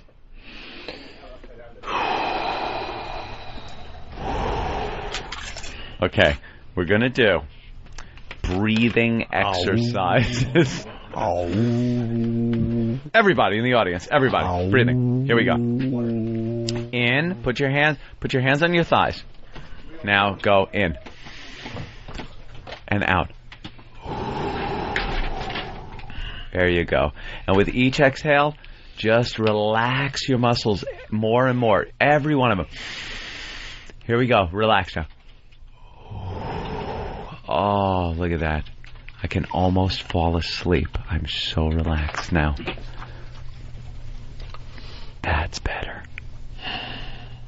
Look at the horrified E-Rock having to only be feet away from Opie for the rest of the day. He's so petrified, he's turned completely red. Oh, wait. That's right. Tar Beach. Opie, before this show, just sent Ben off in order to make up for things to take a picture from the Grand Canyon. He doesn't want one from any place, though. It has to be over the railing. That's right. Dude, they all have to stay away from me. There will be changes, trust me. Change it. Mike A. Thanks, Mike. Thank you, Mike. my friend. Ben, actually, that is one scary SOB right there, the friend. Is he a cop? Oh, please. Stop it. What do you think? I don't know what I don't know. I couldn't. He doesn't. He looks like a fucking wacko. Waffen SS. I don't know what he is, but he's frightening. That guy looks like one of the guys that just comes out of a doorway, shoots you, and gets back into incognito. Let's just put it this way. He doesn't exist as a person. Right. There's no record of him. There's no record of that guy. I've been doing radio a really long time. I think I might have had a nervous breakdown. No, that wasn't a nervous breakdown. Ben actually tries to make good, and I swear to God, none of these guys come in. I swear to God, just leave me alone. It's at the leave me alone stage. No little interview with them as you're discussing this? Let what happens, because just leave me alone. Because, Steve, starts with my fault, and then Ben tries to get me at the elevator, goes, I don't know what happened. And I actually looked at him like, Ben, you're the executive producer of the show, and you're telling me you don't know what happened? Isn't it your job to make sure it's ready for airplay in the end? Yeah. In the end, it's your responsibility. So your answer to me is going to be, I don't know what happened? We built up this whole thing to play the audio, and obviously we're doing it for commercial radio, so it has to be FCC friendly. Yeah. And there's 3 curses in there. When I started hearing it... So now it doesn't even matter what the point we were trying to make. I heard it rolling, and I'm thinking, oh my God, I hope they know that there are curses in here. And the first one dropped, the cock dropped. And I'm like, oh no. And then after that, then 2 shits came out. And the reason was because they didn't have the audio over there to begin with. Yeah. I mean, you would... Yeah. E-Rock, what's with sticking the finger up at Opie while he's talking? The guy's trying to make a point, and you're flipping him the bird? Not even... E-Rock won't even... He won't even give the fuck you eyes. Smile. His eyes moved with the... there's a dog about to bite me. Can you get it away? It's like you were talking to a deaf person. He didn't even hear you. He looked straight ahead. His eyes flickered to me. Please not now. Please not now. Back to the screen. Screen. Please not now. Please not now. Back to the screen. Hey, Rock. Just to reiterate, I mean, one of the biggest things happened to us on Friday. Why wouldn't you have that audio with you? That was a big thing. Why wouldn't you have it? We should have had the audio for the FM. We argued all weekend if we, should play it or not. I said it's ridiculous we're not playing it, and then, Elo had to give me some horse shit, why we're not playing it, how he's, protecting our asses, blah, blah, blah. Yeah, regardless of how much of it we were able to play, this, that, whatever it was, we should have had it available. It should have had it, just in case. You never know, and we don't have it. So then they panic and they try to cover their asses, so they all of a sudden I hear typing, which means they're IMing Steve or somebody back over here to go get the audio and run it back to the other joint. With no time left. So they have no time, so they're just panicking, trying to cover their asses. So of course it was going to come back, fucked up. Come back with no beeps in it, and we got to figure out a way just to open something from the 92.3 studio that's on a computer here. This way you don't have to physically run it back. You can just say, get me that file, and it can be there in 2 seconds. Are they working on that? E-Rock? Yeah. Comment? Still working on it. They haven't hooked it up yet. Opie's what? Well, what are they not hooking up? I just love how uncomfortable he looks. The delete system. Why aren't they? Why? They're waiting to install the line. That's all I know. But it's going to happen? Yes. Okay. That'd be a little easier than running across the street. This way you can open up and run a test on it 3 seconds after you ask for it. Like we do here. If we need something, boom, it gets punched up on the computer. Yeah. Instead of people getting punched in the face. August. August? Listen to the way Steve says August in the dumb clips. He goes, August. It's like Caffey. Caffey Diva. And when in August, don't bite your arm. Don't bite. You're not caught in a trap. What are you doing? He's chewing his own off. No, yeah, I think he feels he is. If he's chewing his arm off so he could leave. Oh, my God. Well, to the staff here, I just want to say, good luck, bros. I wish I had a little bracelet to stretch. Good luck, bros. Yeah. Good luck, bros. Someone, what are you thinking, sacrificial lamb? I'd say this again. Random or somebody that deserves it? And, then I have to hear how we're underpaid, and we checked into what other guys are making in the same position I'm in, and they're making more money. Who said that, by the way? Trust me, it doesn't even matter, and this is what I say to you, then go find another job that pays you more money. And then, watch that the show does not collapse. What is a the show will go on make? With other people. Looking into that. The show will go on with other people. If you think you're underpaid, which I think is a joke at this point, then go find another job. Find another fucking job. I don't give a shit. That's how I got more money. I thought I should be making more money in Buffalo and Long Island and Rochester. They weren't going to give me more money, so I said, all right, fuck you. And I went and got another job with more money.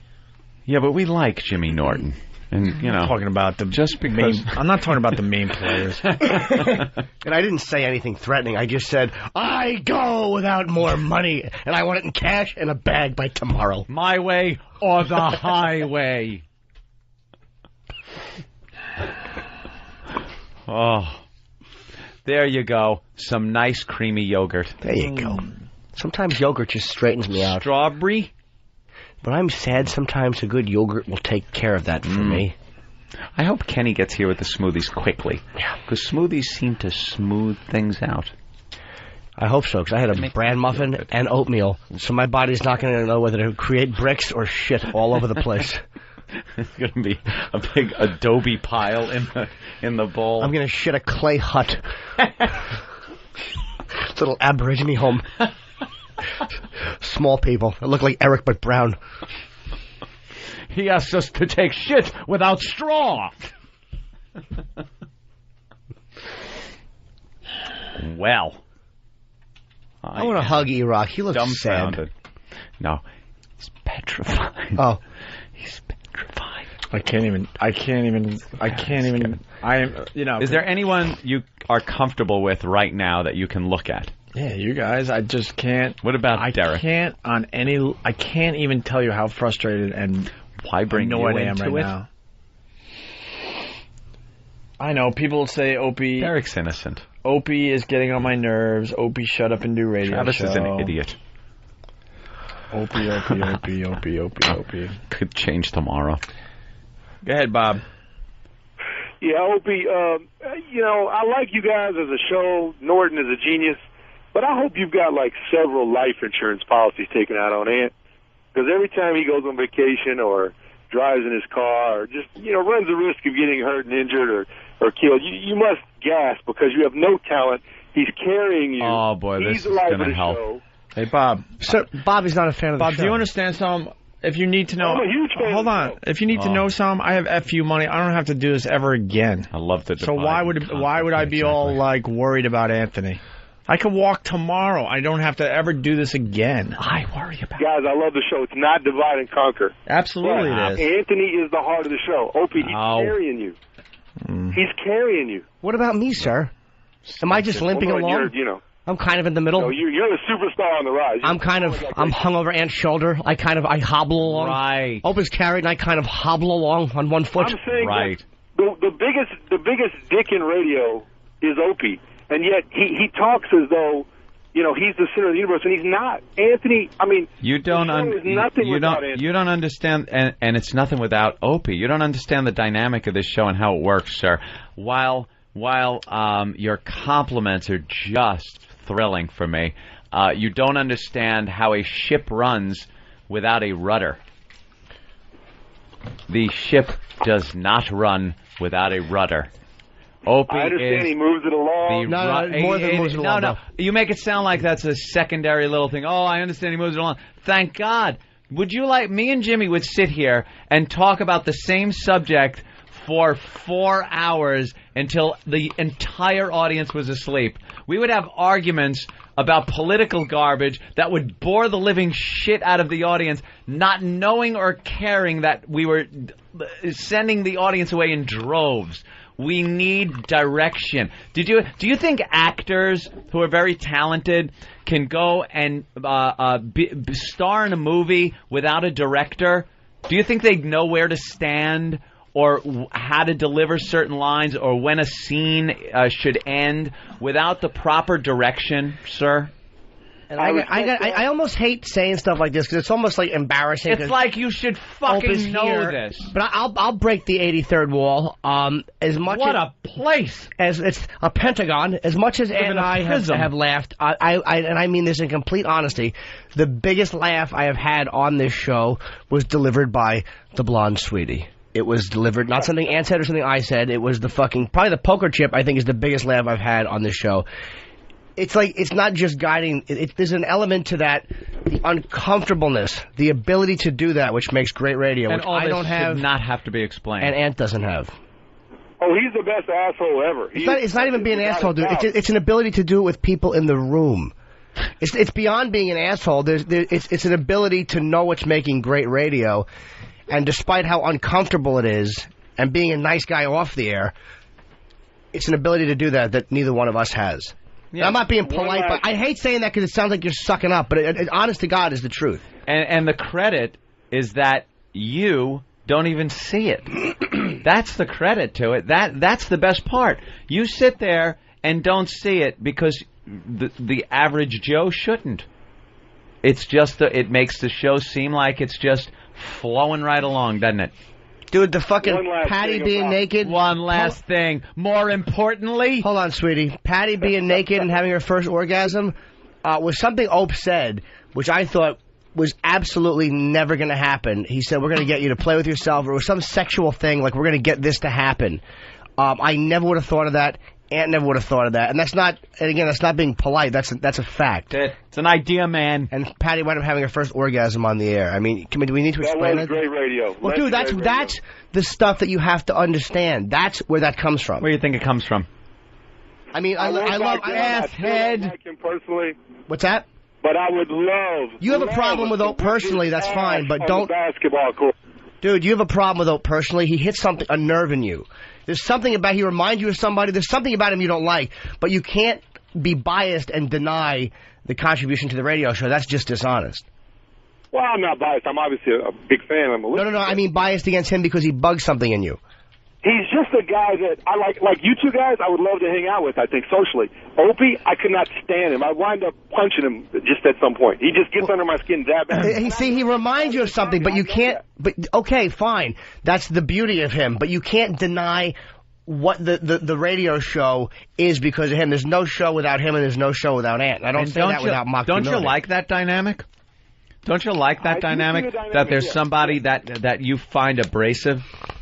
But there's good cop, bad cop. Then there's just being silly being cruel and being, a jerk for no, if you got to go 6 miles to get back to the point to be an asshole that whole trip, it's not really worth it. But sometimes it's overboard. Isn't it? Overkill. Sometimes we all have overkill, dude. But right now he's furious about something that happened, and he's correct with what he wanted, which was that to be played, or at least it to be ready, and for the audio to be cleaned up for Free FM. I mean, he's right to want that, dude. We all wanted that.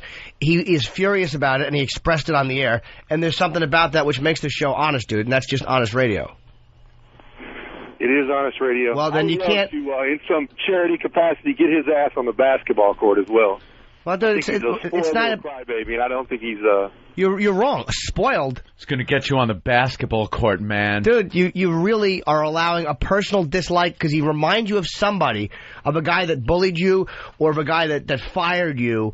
He reminds you of somebody, and so you're allowing it to be biased. It's just not an accurate view. Bullied me, his little ass. What's that? He would never remind me of someone who bullied me. He's the least intimidating person I've ever seen or heard. Well, then why would you want to get him on the basketball court? All right, tough guy. That's just a joking kind of thing, because he always brags about his prowess athletically. Well, he's athletic. What's wrong with that? He doesn't brag. You know a lot about Opie. Yeah. I'm a fan of the show. Tough guy. Well, then you gotta love Ope, dude. I'm not a tough guy. There's no show without Ope. You're a tough guy. No, not at all. You'd be surprised. See, normally, he'd have hit the button and cut this motherfucker off because he's boring. But he's sitting there and showing the torture that happens when it's just me, Jimmy, and a stupid fucking caller. And what you missed was before when he was biting his arm. That didn't go out over the air, but it was just kind of fun to watch somebody who really is filled with self-loathing like the rest of us. Biting so is Opie just was fuming hysterical. Right now? What's that? Is Opie just fuming right now? No, dude, he doesn't give a shit. He's just listening to you.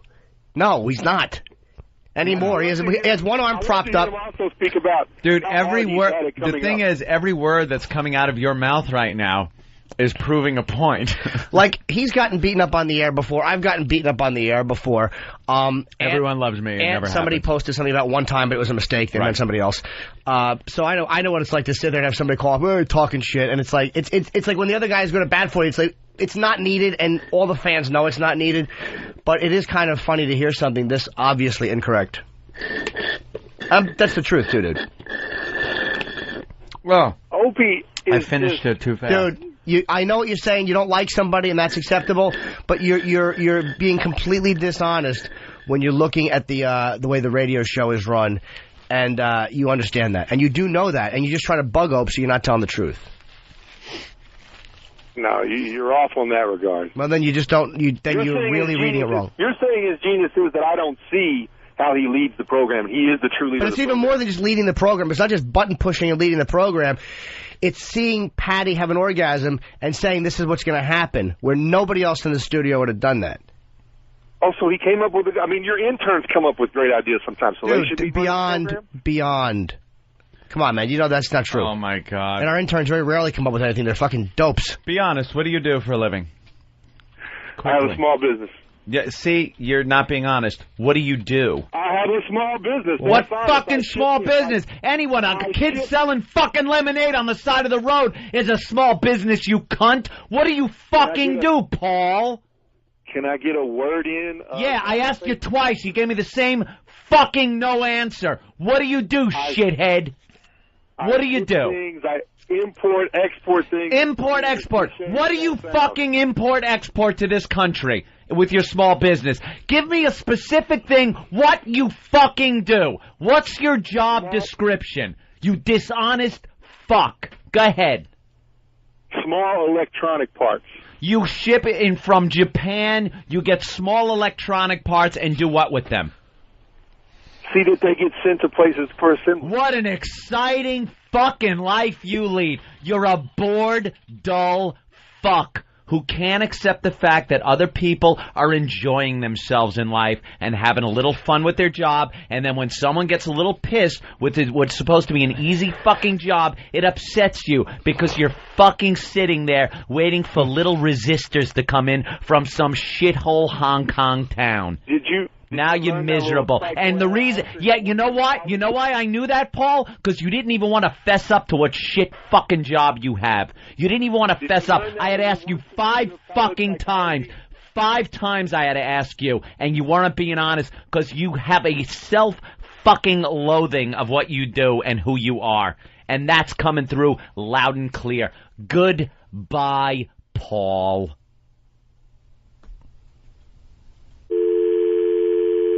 Ass. Oh, I get sick of that. Be honest. That came through loud and clear, by the way. Loud and clear. Mm-hmm. People are pissed at I understand. I used to listen to fucking radio when I was working, and it sucked. Oh, did I hate listening to people fucking having fun. And then whenever anybody had a bad time, you're like, well, go fuck yourself. Fuck you. Because you're miserable. Here's what it is. You remind them of somebody, and that happens in life where when you hear somebody telling you something, and it's so inaccurate, you know it's coming from another place. That's all it is. And again, be honest about that. All right, we'll take a break, I guess. No! Why not? I don't want to take a break. I don't have to. That smoothie, by the way, was piss warm. What? I thought I heard, Who said that? Did someone say something? Do you know? Did you say that? I swear to God, I got a gasser, and it went. Your ass talked to me. Yeah, no, you fucking answered it. I answered your ass. What'd you say? I answered Jimmy's asshole. It went.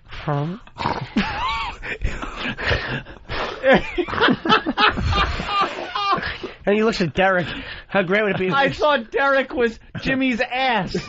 The only thing that could have made my asshole spells better. The only thing that could have made me happy is if somebody was fired because they thought that you thought they got fresh and you fired them. His ass is getting fresh. Oh, is that funny? Your ass answered me, and then I talked back to it. What? Who said what? Who said your ass? Yeah. His breath stinks. Who said the Russians are coming? All right. Did Bob make a point anywhere in there, by the way? Is that his name? No. It was actually Bob. No. Good old Bob. Good old Bob. Was it Bob? I thought it was Paul from Missouri. There's people that don't understand having passion. Sorry, Paul. There's people out there that don't understand having passion to do something. Yeah. They don't understand that. And really being into it. You know, we like to try to be real and honest, so we don't mind showing the bruises and the scars and the cuts. You think I sit back and go, oh, wow, I must be looking really cool right now on the radio. I know I look like a complete asshole, but I get that that's appealing when you're doing a radio show where you allow people to see in and see everything. Yeah. All that shit, you know, that the yelling and screaming, that happens on a million radio shows out there, but you never hear it. When the mics are off. Do you honestly think I sit back and go, wow, I must look good right now? I know I look like a crybaby. I know that. But I don't worry about it. I never did. So, Bob, you know, you were expecting me to yell and scream at you. I wasn't going to yell and scream at you. Whatever, dude. The reality is I do have FU money. We don't like to try talk about, you know, how much we're making and stuff. I could leave tomorrow, and that's it. The show would go on. These guys would do more radio, but I'm not sitting there, like, shaking in my boots wondering, you know, if this is our last show or something.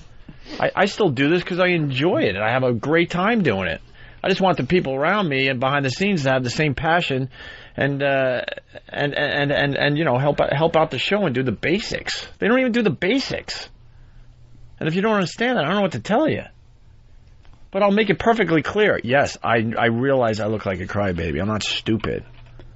Of course I do. You either want an honest show or you don't. I mean, that's the bottom line. You're going to see it. I just threw a tantrum in front of a bunch of listeners outside Free FM. You think I'm walking down the sidewalk with my arms folded and throwing the mic on a table like they're looking at me like, wow, look, he's pretty fucking cool. No, I know they're like what a baby. I know that. You don't have to tell me.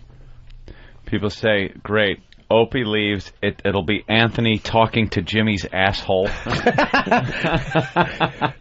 See? Do you understand that if Ope left for a day, you would hear 4 hours of Shining quotes and not one story? It would be circular dreck. You know what, though?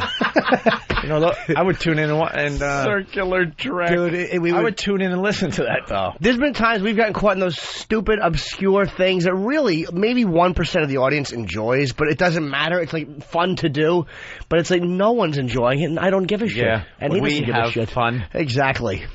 What I mean, I don't know. I think people should expect a lot from this show, and when you get the dumb lawyers in Washington, running around thinking they know what we're about and what radio's about. If you don't feel the frustration with us, I don't know what to tell you. When you have a lawyer hand in a piece of audio that is one of the biggest things that happened to us in the last few years, and they tell us that we're allowed to play it up to a certain point, and you don't see how ridiculous that is, you should be outraged as well. But if you're not, you're not. Whatever. What am I going to tell you? Yeah. But if you can't see into that and realize why that would just drive us absolutely nuts, knowing the audio is everywhere else. Yeah, it's everywhere. Pictures are everywhere else. There's pictures out there. But, oh, my God, don't put them on any of your websites. Well, they're out there. People are finding them. We're going to try to make believe it never happened? That's ridiculous.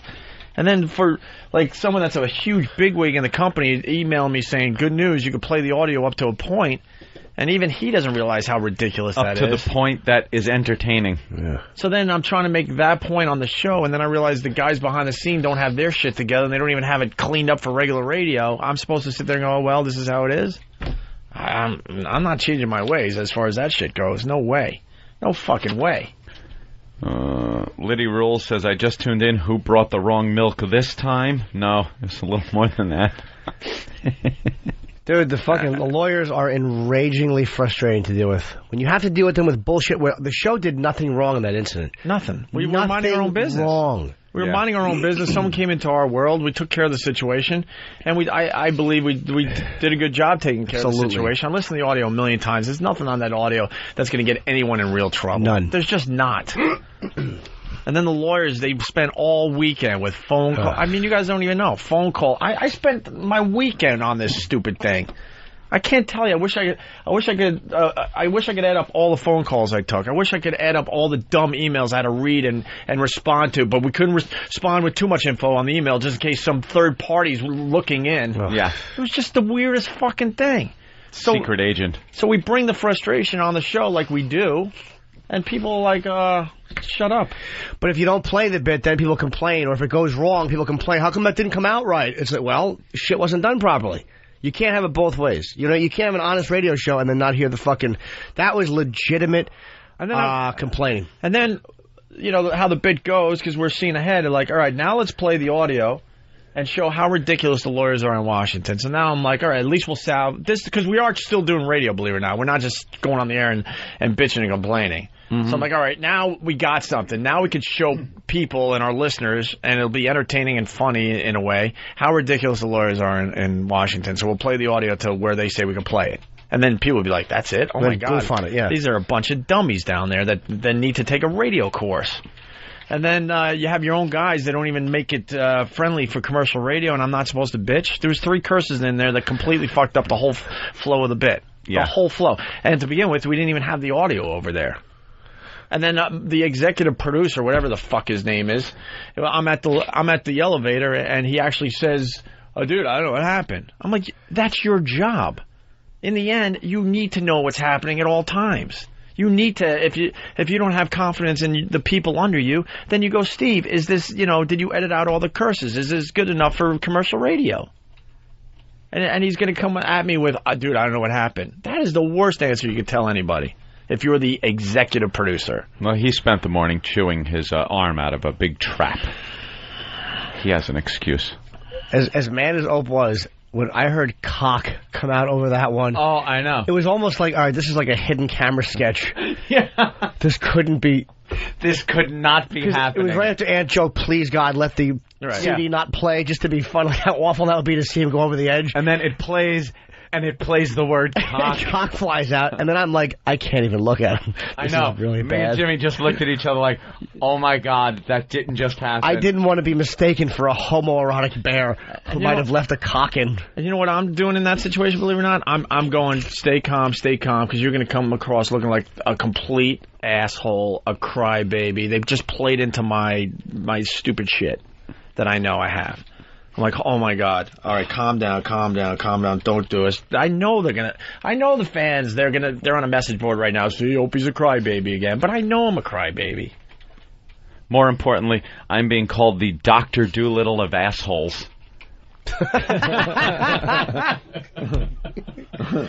Who said that?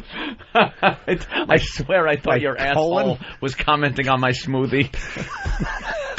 Please, can we hear that again at one point in the show? Yeah. You don't have to edit it. It was not a fart. Call the lawyers, just see if we can play that because it was gas. We can find it. Yeah, we'll find it before break. Brian in Virginia Beach.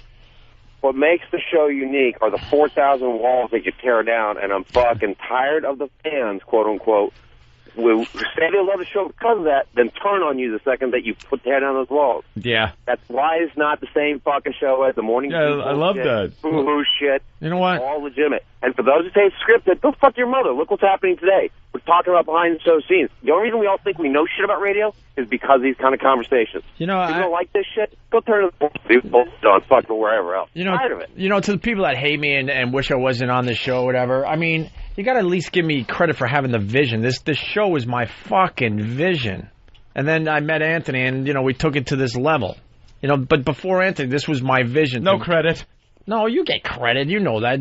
No, that's what like the guy that called before. No credit. You get nothing. No credit. No credit. But, I mean, I know it all. This did start with me with a vision. This was my vision back in the day. Of course, it's a lot different now. And I have been with each other 12 years, but it started with me with a stupid mic all over the fucking country, and I had a vision of doing more than just talking in between stupid fucking winger records.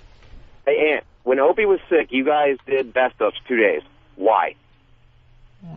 Because the show wouldn't be the show without Opie. Because it's in our contract. We don't do the show separately anymore. We used to. And there's a reason why. Yeah, because it's too much work. It's like, fuck that. It's just it's not the Opie and Anthony show. It would be different shows.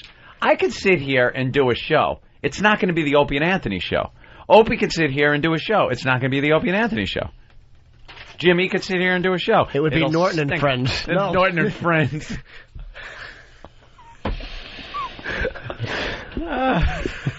Norton and Friends. Have all your comics in here. My own theme song. By the way, someone in the radio business, because I do get, I got a lot of, people in the know. It's a bigwig in the business. Not that you need me telling you, but the FM version of that replay was butchered. The best part with Anthony saying the joke about stealing Howard stations was cut, and all you heard was stations and the laughing afterwards. That's great. So there was absolutely no reason in the end to play that audio because of the dumping out. None. I have the dump sheet, by the way. If we want to do that. Live from the Opie and Anthony Show studios, the Daily Dump Report. That's interesting. Yeah, I disagree with 7:19 a.m. Pulled your pants down and raped you. Norton during your discussion of what happened during the walkover Friday. Though not a sexual discussion, the combination of pulling pants down made the rape comment too graphic. How can you rape somebody with their pants on? Yeah. I don't get it. That's not raping. That's rush hour on the bus.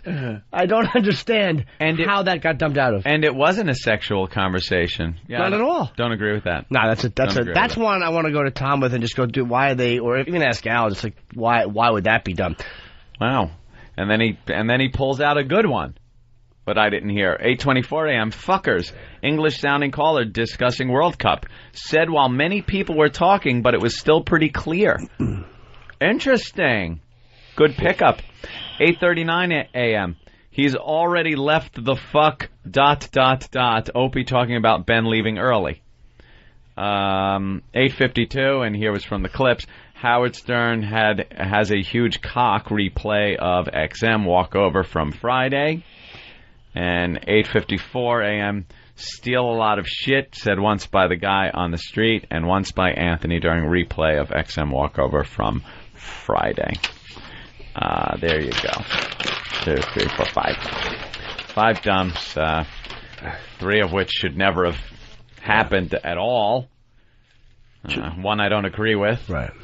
Should we play the audio of you talking to Nord's ass? I don't know. I'm not really sure if that would be a good idea. So maybe get the lawyers on the phone. No, I mean, I don't know if Bob is going to let me maybe suggest something. Is that no? Wouldn't be good then. Should I direct it that way, or maybe I should just not do shit? No, don't do anything. Do you have that audio, Derek? I want to hear this fart.